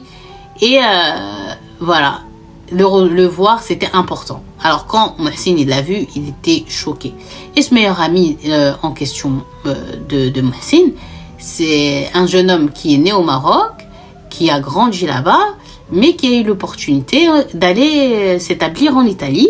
Et il a bien réussi, il s'est démerdé, il s'est débrouillé, il a commencé au plus bas et maintenant il est arrivé vraiment à un grand level en Italie. Et bah, il était trop content Mohsin de le voir. Et puis il faut savoir que quand ces meilleurs amis-là a eu l'opportunité d'aller d'avoir un contrat en Italie, il n'avait pas la totalité de la somme. Et il avait demandé à ses plus proches, dites-vous, pour le flou, pour l'argent, mais même ceux qu'ils avaient, ils l'ont tourné le dos. À part qui? À part Mohsin, qui lui avait donné une partie de ses économies qu'il avait mis de côté pour son mariage à lui et Naïma. Et donc, ce meilleur ami d'Italie n'avait jamais oublié ce geste-là parce que sans l'intervention et l'aide de Mohsin, il ne serait pas ce qu'il est aujourd'hui, tu vois. Et donc, à chaque fois qu'il revient au Maroc, la première personne qu'il veut voir, c'est Mohsin. Donc là, ils se sont croisés, coïncidence, ils sont rentrés dans un café, ils étaient contents de se voir, et puis ils ont commencé à parler. Et il lui dit, tu sais quoi, Naïma, elle est revenue. Comment ça, Naïma, elle est revenue après le coup qu'elle t'a fait et tout. Explique comment ça s'est passé. Alors lui, ce meilleur ami, il connaît Naïma que de prénom avec Mohsin, mais il l'a jamais vue. Il sait pas à quoi elle ressemble et tout ça. Et donc, le coup qu'elle avait fait, lui, il s'était pas passé, tu vois. Et il lui raconte voilà ce qui lui est arrivé, son divorce et tout ça, et tout ce qu'il est en train de faire pour elle, et qu'il est en train de préparer son mariage. Et j'espère que le jour où il y aura la grande fête, le mariage et tout ça, il pourra venir d'Italie et tout. Il lui dit, t'es sûr de toi, t'as pas peur qu'elle te refasse un coup et tout, parce que ce genre de meufs là, elles sont beaucoup côté vénal matérialiste que autre chose. Et toi, t'es trop gentil. Et j'espère que, genre, elle profite pas de toi, quoi.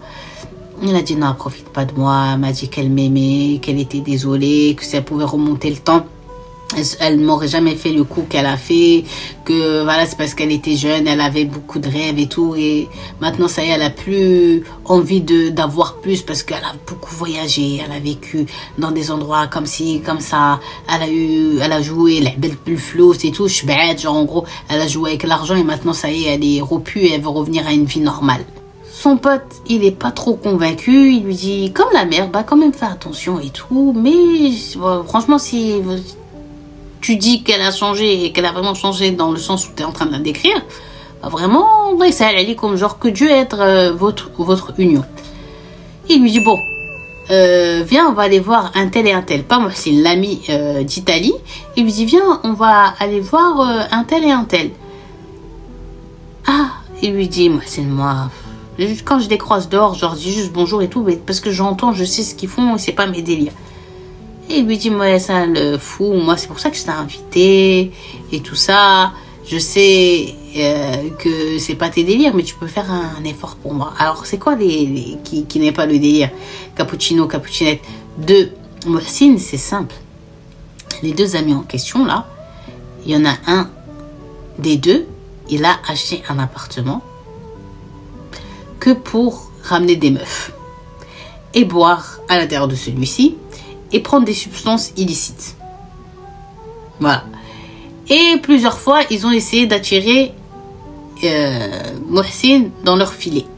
Mais Mohsin, il a toujours esquivé parce que c'était pas son éducation, c'était pas ses valeurs, et puis c'est quelqu'un qui crée un jeu et qui prie, quoi. Il avait pas envie. Et puis, comme il sait en plus qu'il y a des meufs, tout ça, c'est vraiment pas ses délires, quoi. Donc, il a dit non, restez dans votre haram tout seul, là. Restez dans votre interdit tout seul. Laissez-moi sur le droit chemin. Et puis, il a rigolé, son ami italien. Son ami italien, il a rigolé. Il lui a dit, bah alors, comment on va se gemmer, genre, en gros, comment on va parler, se raconter des trucs et tout. Il lui a dit, bon, écoute, des fois, tu vois, quand je veux recevoir des potes à moi, je les ramène chez Naïma. Naïma, elle prend sa petite avec elle, elle va chez sa mère le temps que moi j'ai mes invités. Et après, quand ils quittent, elle revient à la maison. Et on est posé tranquille, elle nous prépare des petits trucs à se mettre sous la dent, halal. Et après, on est tranquille. Alors, son pote, il lui dit, bah vas-y, on organise ça et tout, mais dans les jours là qui viennent, parce que là, j'ai juste un petit congé. Il lui dit, ok. Il a dit que genre t'as le même numéro, il lui dit toujours, et toi toujours. Puis voilà. Donc là, il se passe quoi? Il se passe que le mec il va envoyer un message, il va lui dire ouais, il faut que je rentre, je vais rentrer beaucoup plus tôt que prévu. Donc si tu veux qu'on se voit, il faut que ce soit limite aujourd'hui. C'est de bon matin qu'il lui envoie ça. Donc Mohsin, il appelle Naïma qui était chez sa mère avec sa petite, il lui dit écoute, est-ce que t'as rien à faire et tout? Elle lui dit non, j'ai rien à faire. Pourquoi? Demande-moi. Ouais, est-ce que tu peux me préparer un petit truc? Il y a un ami à moi, un bon ami à moi d'Italie, il va venir, s'il te plaît. Je voudrais préparer un truc, on va aller se poser à l'appartement. Donc après, voilà, tu peux aller chez ta mère. Parce que, en gros, il aimait pas, comme il sait qu'elle est très belle, et bien Naïma, il aimait pas que ses potes, comme il savait que Ainom Zahirine, genre que c'est des filous, tu vois, ils vont la regarder et tout, et ça peut partir loin, ça va créer des bagarres. Donc quand lui il avait ses potes, bah elle partait avec sa fille chez sa maman. Elle lui a dit ok, vas-y, je veux venir, tu veux que je te fasse quoi? Il lui dit franchement, tu fais tout ce que tu veux. Si tu as besoin que j'aille te faire les courses, dis-moi, et après tu me prépares un petit truc et Inch'Allah, voilà. Elle lui a dit ok, non t'inquiète, je vais me débrouiller avec ce qu'il y a à la maison, vas-y, j'arrive avec la petite. Donc elle est venue, elle est rentrée dans la cuisine, elle a préparé plein de petits trucs et tout. Et elle est partie. Voilà, quelques minutes après, l'ami italien qui vient voir Mohsin. Donc Mohsin, il l'accueille. Il va, je sais pas si je l'ai dit, l'appartement, il l'avait déjà meublé, hein, avec une bonne partie aussi des économies, mais meublé de fou. Il a fait une belle petite chambre de princesse pour la petite. La petite, il a dit, ça va être ma fille. Il a fait une belle petite chambre de princesse. Il lui a fait des vrais salons marocains de qualité, genre du Richemont. Il s'est pas foutu d'elle. Cuisine équipée. Il a fait vraiment un très très bel intérieur pour le quartier où ils habitent. C'est vraiment, c'est luxe ce qu'il lui a fait. Et donc, le copain italien, il est ébahi. Waouh, t'as fait tout ça et toi, ça a été piqué, toi. T'es vraiment amoureux et tout ça. Ouais, t'as pas fait doucement. Il va dire, ah, c'est ça l'amour, ça se contrôle pas et tout ça. Et puis là, ils vont commencer à parler, à rigoler. Et le temps et les heures et défilent. Et là, ça va faire genre 2-3 heures maintenant. Et Mohsin ne reçoit pas ses amis plus de 2-3 heures. Donc, dans la tête, Naïma, quand elle va regarder l'heure, elle va dire, oh ben, ça doit faire belle lurette que l'ami l'a quitté là. Donc, elle va prendre sa fille et elle va aller à l'appartement. Sauf que quand elle arrive à l'appartement, bah, Mohsin et son ami d'Italie, ils sont encore posés, en train de rigoler. Il y a un match à la télé et puis c'était la vida loca. Donc là, elle dit salam alaikum, elle salue et elle va se poser à côté de Mohsin et elle prend sa petite, elle la pose sur elle. Et Mohsin, il lui dit à son ami, bah, c'est ma future femme, c'est elle l'amour de ma vie. Malgré tout ce qu'on a traversé aujourd'hui, elle est là. Je te présente Naïma. Et l'ami italien, il lui dit, Msharfin, genre enchanté, je m'appelle un tel. Elle lui dit enchanté, Naïma. Et là, la petite a dit à sa mère qu'elle va aller dans sa chambre regarder un animé et jouer. Donc, elle prend sa petite, elle va dans la chambre, elle la met en pyjama. Et elle allume le dessin animé et elle revient au salon, elle se pose à côté de Mohsin et puis là, il rigole, il parle et tout. Sauf que là, quand Mohsin, par exemple, prend son portable, il regarde un truc ou qu'il est plus dans l'attention et dans le viseur de l'ami italien et de Naïma, l'italien a dans sa tête, quand il a vu Naïma, il a été subjugué. Quand il a vu Naïma, il se dit, mais wesh, mais je comprends pourquoi le mec, il a failli péter un câble. Je comprends pourquoi il a câblé. Je comprends pourquoi il est en dépression. Wesh, c'est normal, il pleure pas. C'est normal, même si c'est un homme, il pleure. Même s'il doit pleurer des rochers. De perdre une beauté pareille. Il est en coup de foudre sur Naïma. Il regarde Naïma et il fait...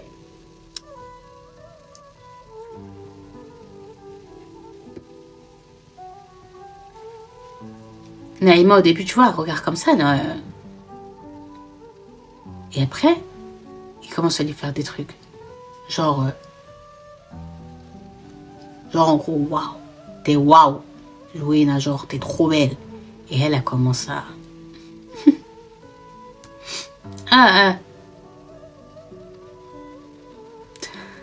à rigoler comme ça, tu vois. Et elle commence... Alors que Mohsin, il est entre les deux. Le pauvre. Ah là là. Et donc, elle va se lever pour faire le café. Elle va dans la cuisine, elle revient, elle dit, Mohsin. Elle avait ramené le plateau de café, elle a mis sa là-bas, elle a pris son porte-monnaie comme ça dans les mains.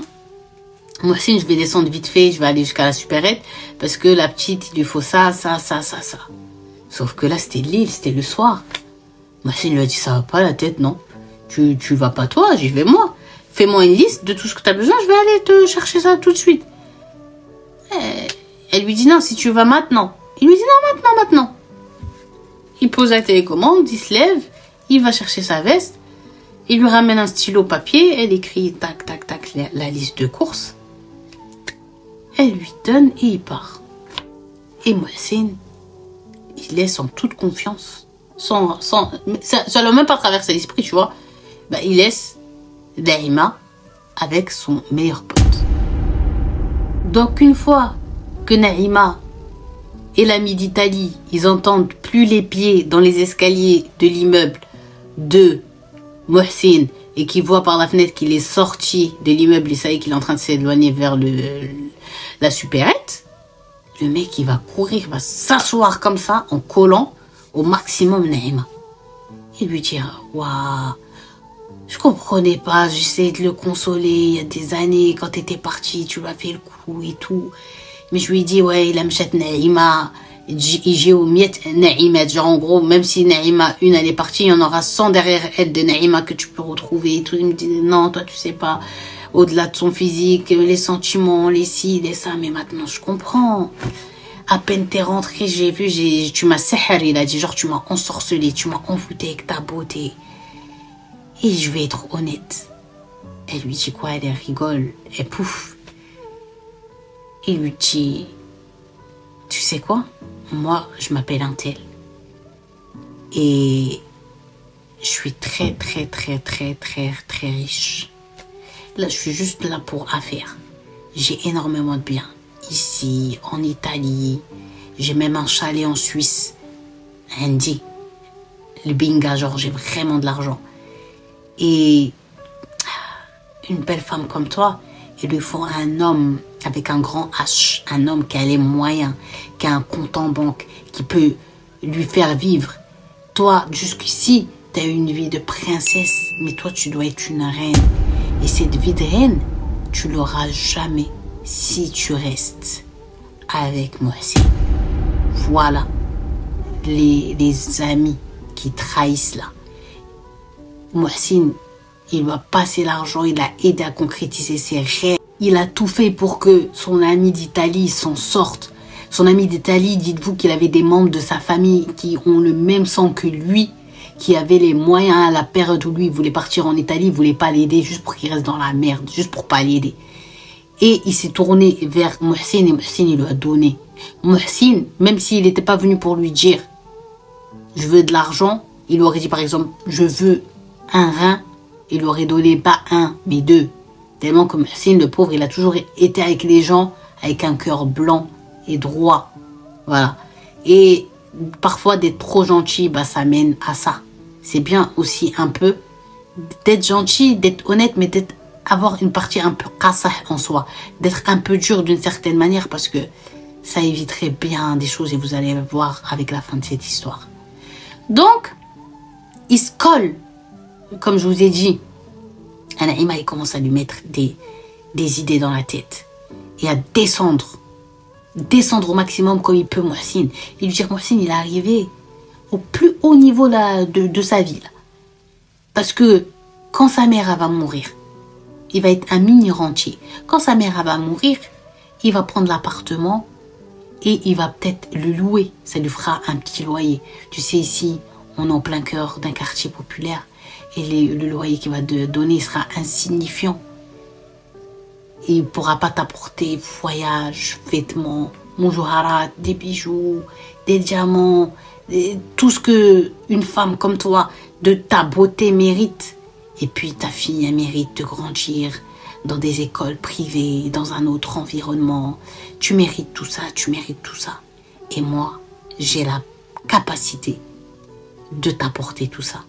À partir de là, on pourrait croire qu'elle va avoir un ruine dans sa tête, Naïma, et dire que ce wilderness, ce gaz, je l'ai déjà mis sous terre une fois. Je ne vais pas lui faire deux fois. Ah, c'était une petite faiblesse et je vais dire, lève-toi, retourne à ta place, respecte ton ami. Et voilà, j'ai pas envie de faire de problèmes. Et non. Naïma, elle a rigolé.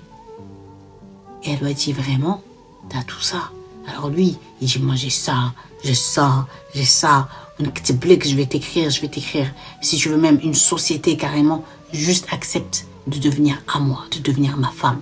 Et ta fille, je vais la faire vivre comme une princesse. Mieux que sa maman, même si tu veux. Ah, alors, elle lui a dit, oui, mais il faut qu'on en parle un peu plus. Et là, elle commence un peu à douter. Mais il lui dit, t'inquiète pas, on va en parler. T'inquiète pas. Elle lui dit quand? Il lui dit, Million, si tu veux, tout de suite là après, on se capte. Quand il va rentrer, je vais lui dire que la petite, elle est fatiguée et qu'elle veut rentrer dormir. Ensuite, je mets ma petite au lit et je vais dire à ma mère que je vais aller voir une amie. Et que la petite, elle reste avec elle. Et après, toi et moi, on se retrouve derrière le bâtiment Untel de la rue Untel. Tu vois, c'est où? Il réfléchit, il dit, ouais, je vois. Ok. Et après, elle lui dit, et après on se parle, on se voit. Michette, genre en gros c'est bon? Il lui dit c'est bon. Alors après quelques minutes, voilà notre ami Mohsin qui rentre les bras chargés, qui dépose toutes les courses et qui s'installe et qui voit au bout de quelques minutes, eh bien, Naïma se lever et aller chercher sa petite, lui mettre son manteau et ses chaussures. Il lui dit, tu vas où? Il lui dit, ouais, ça y est, c'est l'heure qu'elle aille se mettre au lit. Et nous, on se voit, Inch'Allah, demain. J'ai été ravie de faire votre rencontre, un tel. Et nous, moi, sinon, on se parle après au téléphone. Il lui dit, ok, et quand tu rentres quand tu arrives chez toi, envoie-moi un message. Donc, elle lui dit, d'accord. Là, elle part. Et il reste à rigoler et à discuter un peu plus d'une heure avec l'ami italien. Parce que l'ami italien ne voulait pas, genre, crier, quoi. S'il se lève tout de suite après elle, il peut peut-être, moi aussi, avoir des doutes, tu vois. Et là, au bout d'un peu plus d'une heure, il prend son téléphone et il fait comme ça, l'ami italien. Ouais, il est... Une site. Genre, oh, mince, j'ai oublié. Alors, il lui dit, qu'est-ce qu'il y a? Il lui dit, ouais, je peux pas, en fait, dormir chez toi. Comme ça, je peux pas dormir chez moi. Tu m'as dit, on va faire une soirée, j'ai tout préparé, tout ça. Et que tu dois aller dormir à la maison. Il lui dit, non, je peux pas dormir. En fait, j'ai oublié que je dois absolument demain être à tel endroit. J'ai un rendez-vous pour les papiers et tout. Ah, Nissit, j'ai oublié. Je suis désolée, mais il va falloir que je parte. Ah, moi, il est déçu. Il est dégoûté. Et puis, il dit, bon, ok, d'accord. T'es sûr que tu peux pas décaler? Non, je peux pas. Bon, bah, le bon, quand même, on se voit avant que tu pars. Il lui dit, bien sûr, darori. Genre, c'est sûr, n'en doute même pas. Et, le mec, il a esquivé comme ça. Alors, Mohsin, il s'assoit et il regarde la télé. Alors, Naïma, pendant ce temps-là, elle a fait dormir sa petite. Elle s'est un peu embellie. Elle a rafraîchi son make-up et tout, alors qu'elle n'en avait pas besoin. Hein. Elle était trop belle. Et elle dit à sa mère, je vais voir un tel et tout. Sa mère lui dit, ok, délire, attention, on rentre pas trop tard. Elle lui dit, non, t'inquiète pas, et tout, vite fait.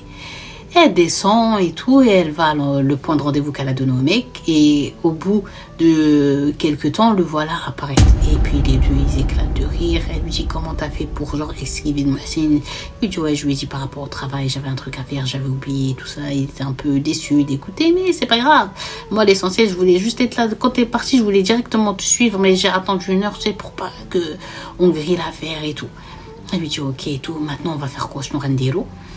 Il lui dit, ouais, vas-y, t'as confiance en moi? Il lui dit, ouais, et tout. Il dit, bah, vas-y, suis-moi, on va aller chez des potes, on va aller faire une soirée. Il lui dit, d'accord, vas-y, viens, on y va. Et elle monte avec lui dans la voiture et ils démarrent, ils partent. Là, on revient à l'appartement de Mohsin. Mohsin est chez lui, il zappe la télé, il commence à s'ennuyer. Et ça lui faisait du bien, en vérité, que son pote, il était là et de parler avec quelqu'un. Parce que maintenant, il avait envie de devenir un peu plus sociable. Et donc là, bah, il commence à ressentir quelque chose qu'il n'avait jamais ressenti, l'ennui. Et puis il réfléchit, il dit, ouais, qu'est-ce que je peux faire, où je peux bien aller et tout. Après il dit, ben, tiens, toujours les deux autres là de l'appartement, ils me saoulent. Là, comme on n'est pas le week-end, peut-être ils sont posés qu'à deux, je vais aller me poser avec eux. Peut-être aujourd'hui, Inch'Allah, il n'y a pas de meuf, il n'y a pas de truc chelou et tout. Puis il se lève, il essaye d'appeler, ça répond pas, il dit, bon, peut-être que... Vas-y, j'y vais comme ça au culot. Pas grave. De toute façon, à chaque fois, ils me disent, passe quand tu veux. Vas-y. On est arrivé à quand tu veux. Sauf que là, Cappuccinette,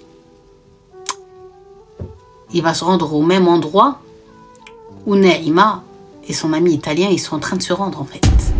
Alors, quand ils arrivent dans l'appartement, bah, ils rentrent. Et il y avait déjà 2 filles, plus ces 2 mecs. Donc là, ils se retrouvent 3 couples, quoi. Et bien sûr, sur la table, eh bien, il y a l'alcool, les drogues, des trucs à grignoter, la musique à fond, des éclats de rire, des cris, des ci, des ça. C'est le bordel, en gros, tu vois. Et bon, ils commencent à kiffer leur soirée. Et puis, ils commencent à servir des verres à Naïma. Et Naïma boit, commence à kiffer, commence à chiller. Le gars, pareil qu'avec elle. Et puis, commence à plus en plus se rapprocher, à se parler dans les oreilles, à rigoler. Et c'est... Voilà. Et donc là, qui est en train de garer sa petite voiture en bas de l'immeuble? C'est Mohsin. Alors Mohsin, quand il sort de sa voiture, il reconnaît la voiture de son ami d'Italie. Alors il se dit, waouh, le grand traître, ça se fait hap. En fait, je crois qu'avec moi, il s'ennuyait. Ouais, il m'aurait dit, franchement, j'aurais dit oui. C'est pas la peine qu'il invente un truc et tout juste pour venir ici. Comment il fait pitié. Attends, quand je vais monter en haut, je vais bien te chambrer et tout ça. Et là, il monte les escaliers et quand tu arrives dans la porte de l'immeuble, t'entends la musique, les rires, alors qu'ils sont genre au 2e étage, tu vois. Et il monte l'escalier et tout, et il arrive devant la porte, il toque, tac, tac, tac, tac. Il entend les rires, la musique qui sort de l'immeuble. Il se pose des questions, même pourquoi les voisins, ils sont... même pas en train de s'énerver et tout, parce que quand même il était tard et il y a tout ce bordel là, ils sont malades. Donc il frappe, il sonne, on peut pas entendre. Alors il dit, ah, vas-y, imagine, je teste, j'appuie sur la poignée, elle s'ouvre. Il va faire et ça va s'ouvrir. Et il commence à rentrer dans l'appartement, il met juste sa tête comme ça et il tombe sur le salon. Il voit quoi?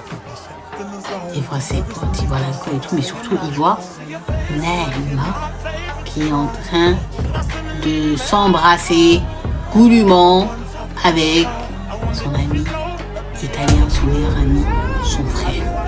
Devant lui, il a la scène de voir celle qu'il a toujours aimée, l'amour de sa vie, avec son meilleur ami en train de lui mettre un couteau dans le dos. Donc là, quand elle a vu ça, une larme, elle a coulé de ses yeux. Et là, il a failli ouvrir la bouche et leur dire genre, hey, qu'est-ce que vous faites? Vous êtes sérieux? Mais il a ravalé son ah, il a rien dit et il a refermé la porte. Et il est persuadé qu'il n'y a aucun des 6 qui étaient dans l'appartement qui ne s'est aperçu de sa présence. Et là, quand il a refermé la porte de cet appartement, une personne va s'installer dans son cœur et dans toutes les actions qui vont suivre. Cette personne, cette chose s'appelle Shaitan. Le démon, pour lui, c'était l'occasion de jobber. Ah, il va commencer à lui mettre des idées noires dans la tête, à lui dire, celle que t'as toujours aimée, t'as toujours tout fait pour elle, regarde ce qu'elle fait. Et il revoit comment elle est en train de s'embrasser vraiment avec amour, avec son meilleur ami. Regarde ton meilleur ami, ton frère, à qui t'as tout fait. Comment il te rend ça? Il sait que tu l'aimes et tout. Tu peux pas rester comme ça sans rien faire.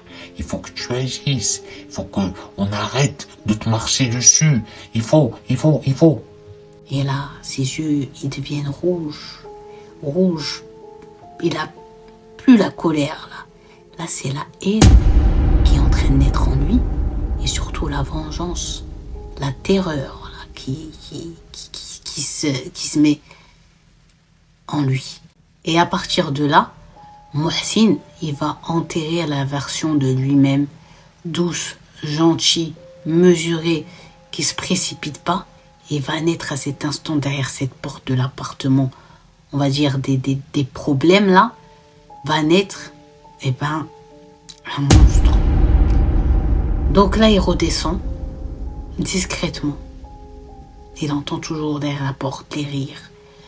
La musique, il s'imagine encore la scène et là devant lui en train de s'embrasser. Il se demande même s'ils ont été plus loin.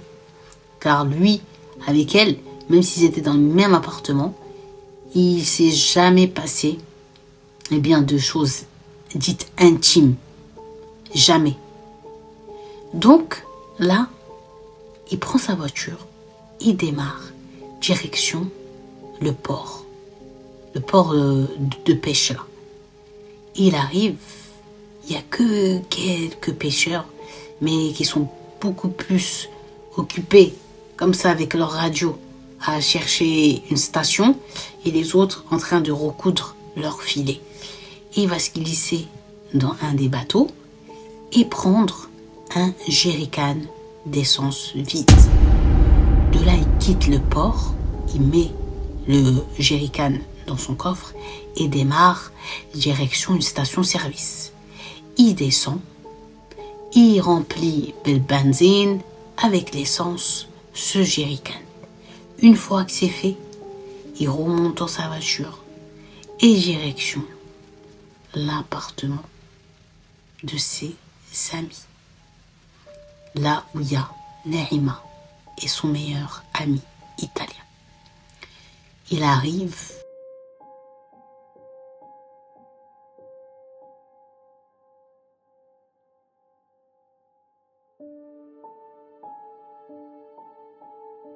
Il arrive et il descend de la voiture. Il prend avec lui un bandana qui traînait dans sa voiture et se cache le visage. Il laisse que ses yeux. Et il marche vers le coffre, il ouvre, il prend le jerrycan et il monte à l'étage. Il y a toujours la musique, les cris, les éclats de rire, etc. qui émanent de l'appartement. Il monte et là, il commence à ouvrir le jerrycan et avec le bout de jerrycan, et comme l'arrosoir là, il met ça partout sur la porte de la maison de son ami, partout.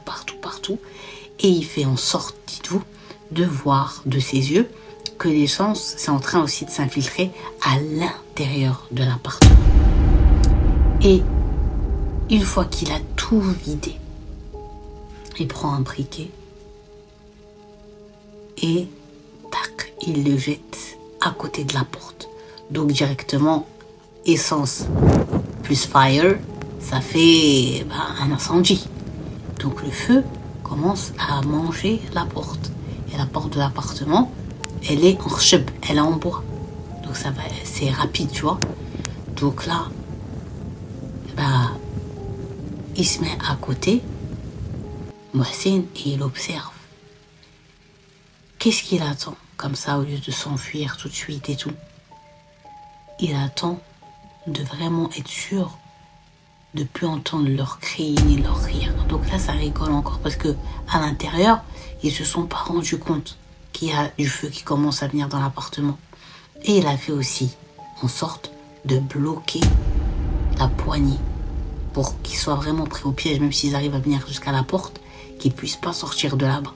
Donc, à ce moment-là, Cappuccino, Cappuccinette, à l'intérieur, ils vont commencer à se rendre compte qu'il y a du feu.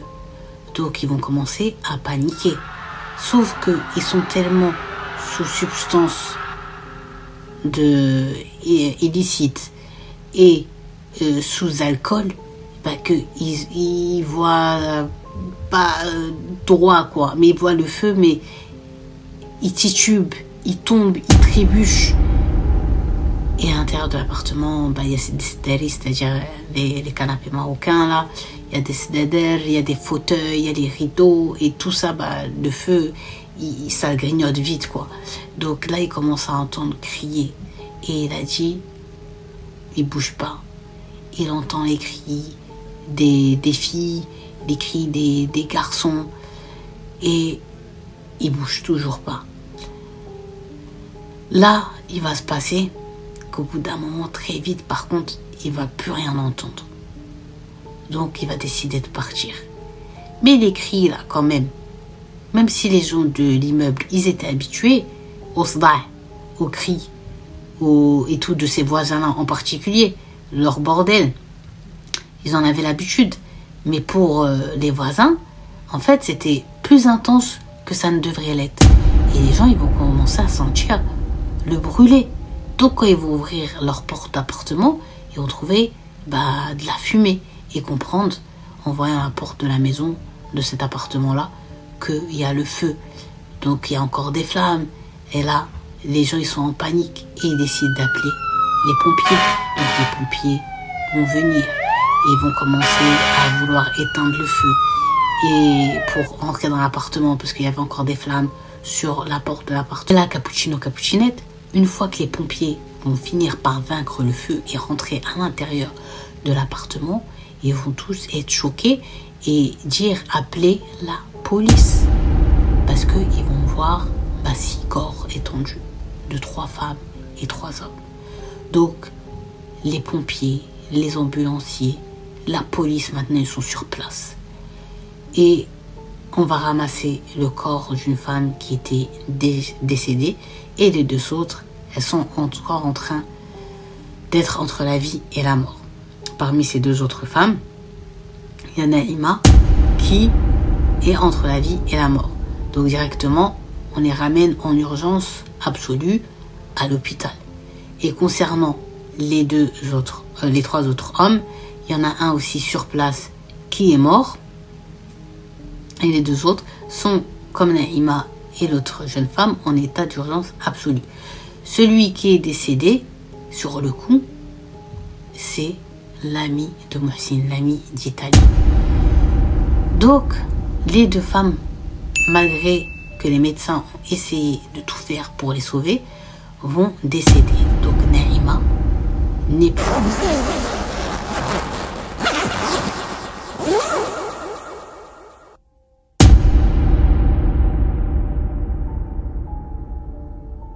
Que Dieu lui fasse miséricorde et lui pardonne. Et concernant les 2 hommes, c'est le propriétaire de l'appartement avec un de ses amis qui connaissent Mohsin, qui ont, on va dire, survécu, mais qui sont toujours en réa.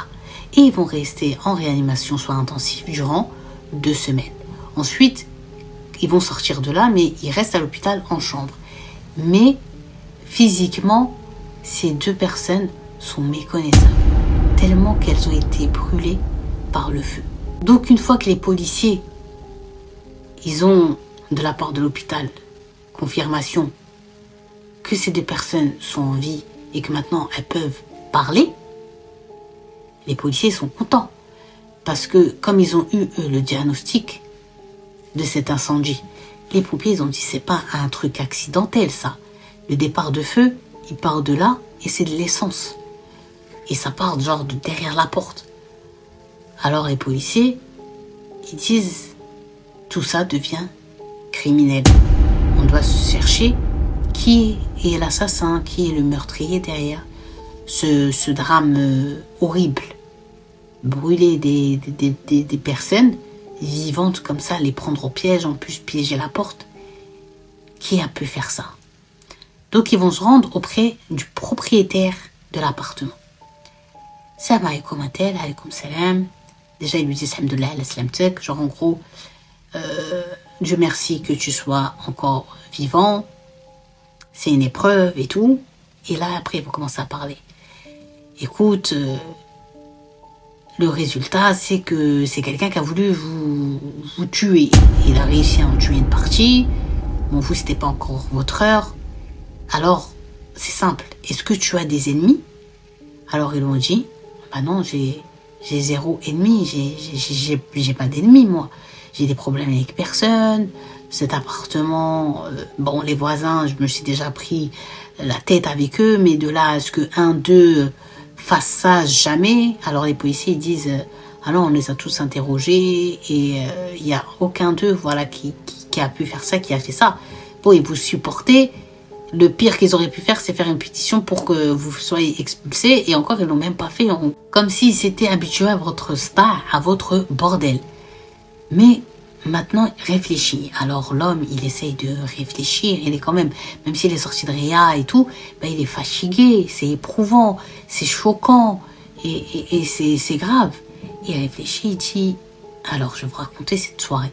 Cette soirée, il y a un truc quand même qui n'était pas comme d'habitude.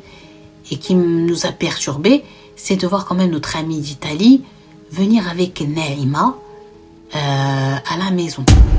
Parce que on connaît tous l'histoire de cette Naïma et on sait tous que Naïma, c'est l'âme sœur, c'est l'amour éternel de Mohsin. Qui est ce Mohsin?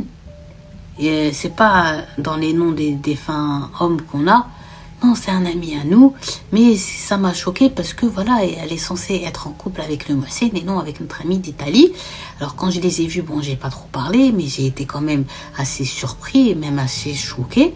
Et à un moment donné, quand je me suis levée pour me servir un verre, mon ami d'Italie m'a suivi et je lui ai dit comment ça se fait que tu es avec Naïma, et il a dit oui, Naïma, ça y est, je l'ai volée à Mohsen, elle est juste matérialiste cette meuf, mais elle est trop belle, et l'occasion était trop belle et tout, et voilà, moi je veux une femme comme ça, tu sais que moi je suis trop axée sur le physique et nanani nanana.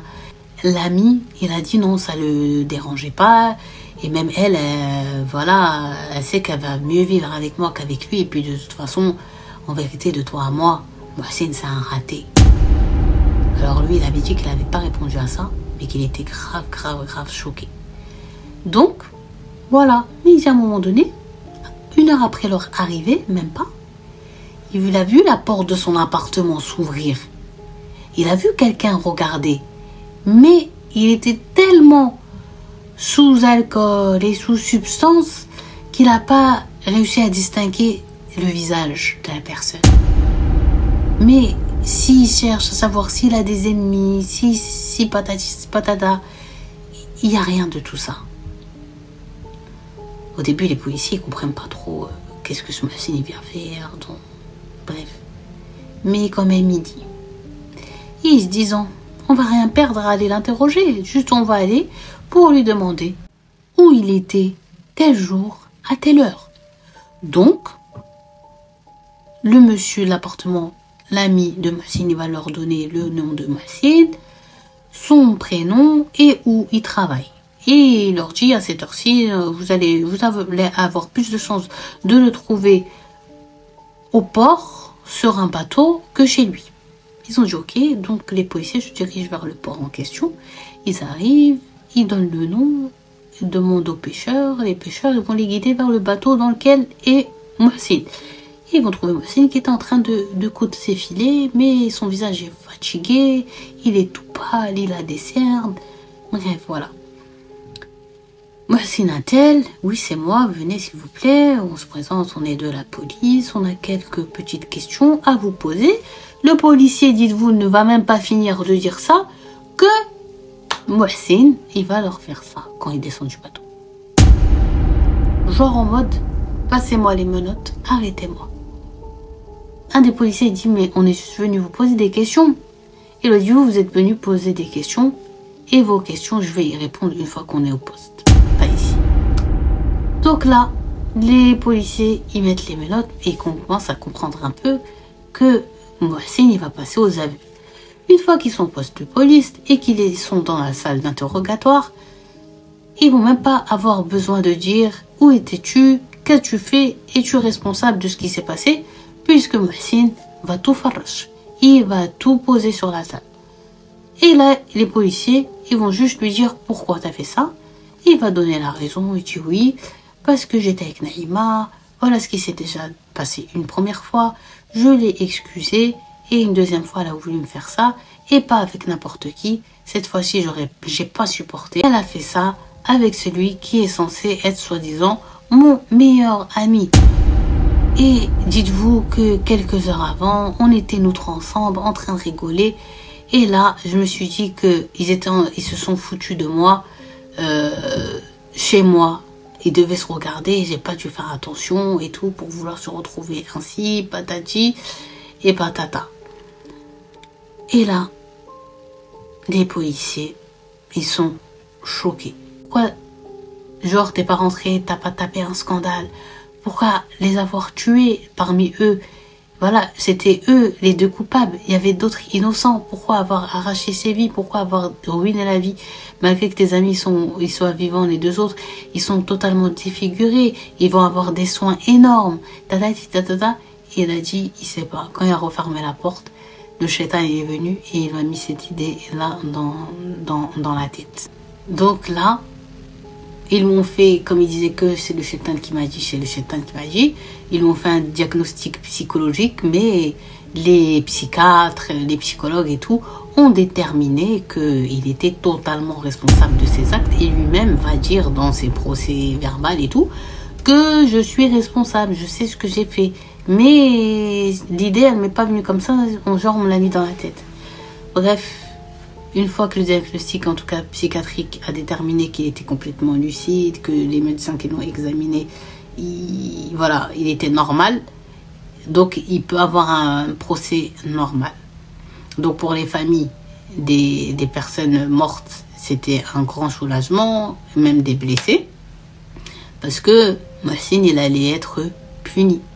Donc, arrive le jour du procès, il s'est étendu sur la durée de même pas une semaine et le verdict a été sans appel. C'est-à-dire que directement, malgré qu'il a eu un avocat, malgré si, c'est un cas quand même difficile qui n'est pas défendable vu que même lui à la barre, il va réaffirmer ce qu'il a fait. Ils n'arrivent pas à déterminer dans sa voix s'il y a quand même une once de regret ou non, rien du tout. Donc directement, les membres du jury vont juger et statuer, les juges et tout ça, et le juge va déclarer à Mohsin de se lever pour lui donner sa sentence, et sa sentence va être prison à vie.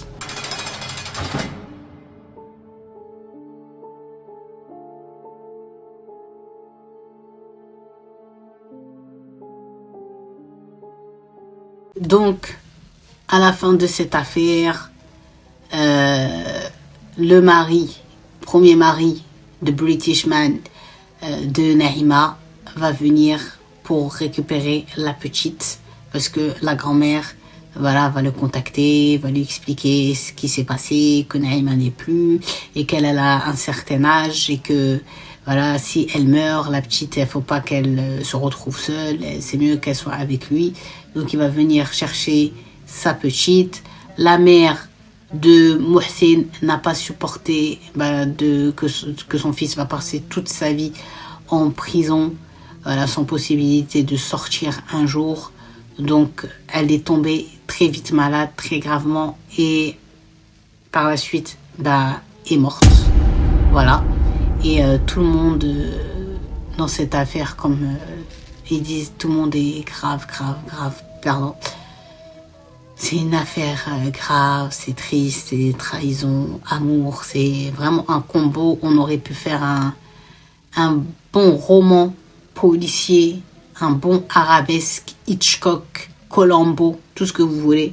Mais malheureusement, c'est réel. C'est pas du fictif, c'est pas de l'imaginaire, cette affaire.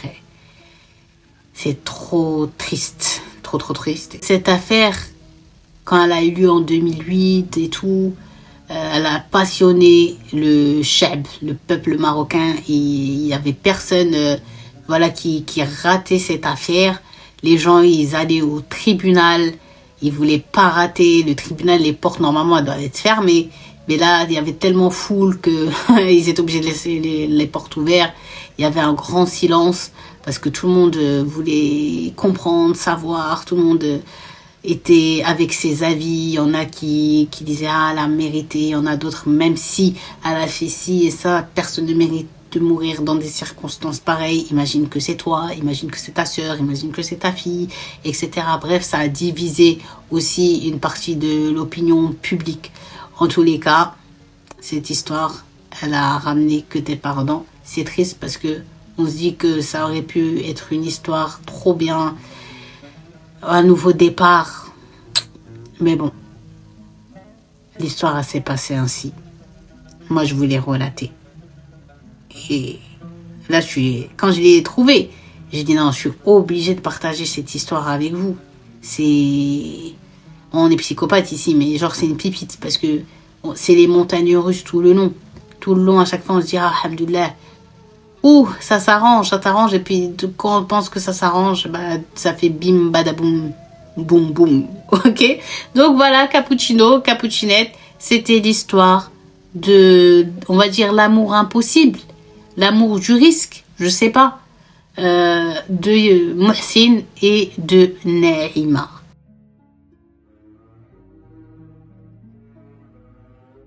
J'ai fini cette vidéo. Oh, Cappuccino, Cappuccinette, j'espère que vous avez kiffé cette vidéo, cette HDV.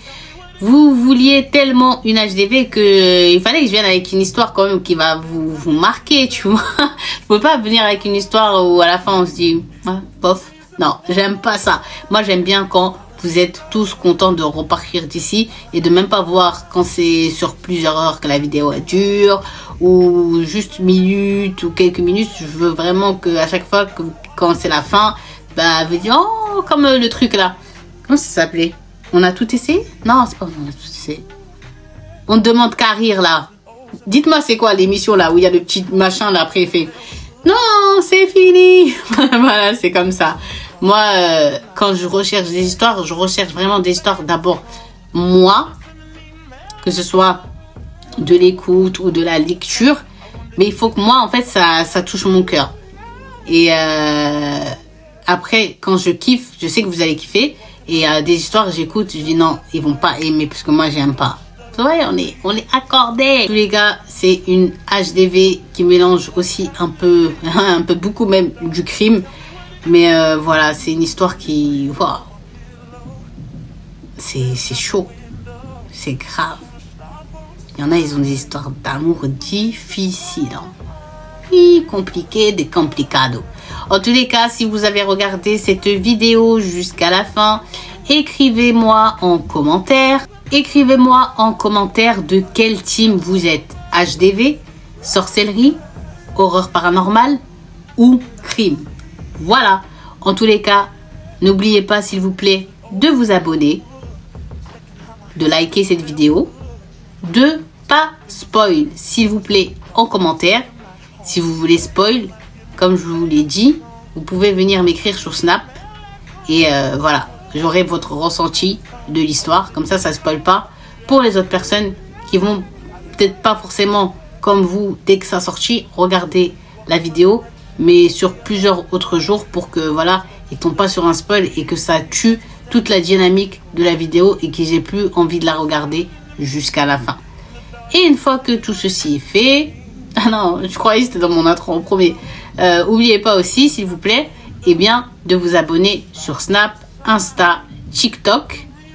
Et voilà, de venir me suivre là-bas. On fait des débats, on rigole, je vous montre un peu. Pas tous les jours parce que j'aime pas snapper tous les jours. Parce que voilà, j'aime bien aussi garder une partie privée, la mienne. Je snap plus quand je suis à l'étranger que à la maison. Mais quand même, je partage quelques petites recettes avec vous. On fait des petits délires et tout ça, c'est toujours plaisant. Donc n'hésitez pas à venir aussi sur les autres réseaux pour qu'on ait toujours aussi un lien hors de YouTube. Et une fois que tout ceci est dit, je vous fais de gros bisous. Je vous dis à très très vite. Je sais pas quel sera le prochain thème de la vidéo. Ça sera au feeling comme d'habitude. Et avec ce que je vais encore découvrir dans la caverne d'Ali Baba, des histoires. Je vous fais de gros bisous et je vous dis à très très vite. Ciao!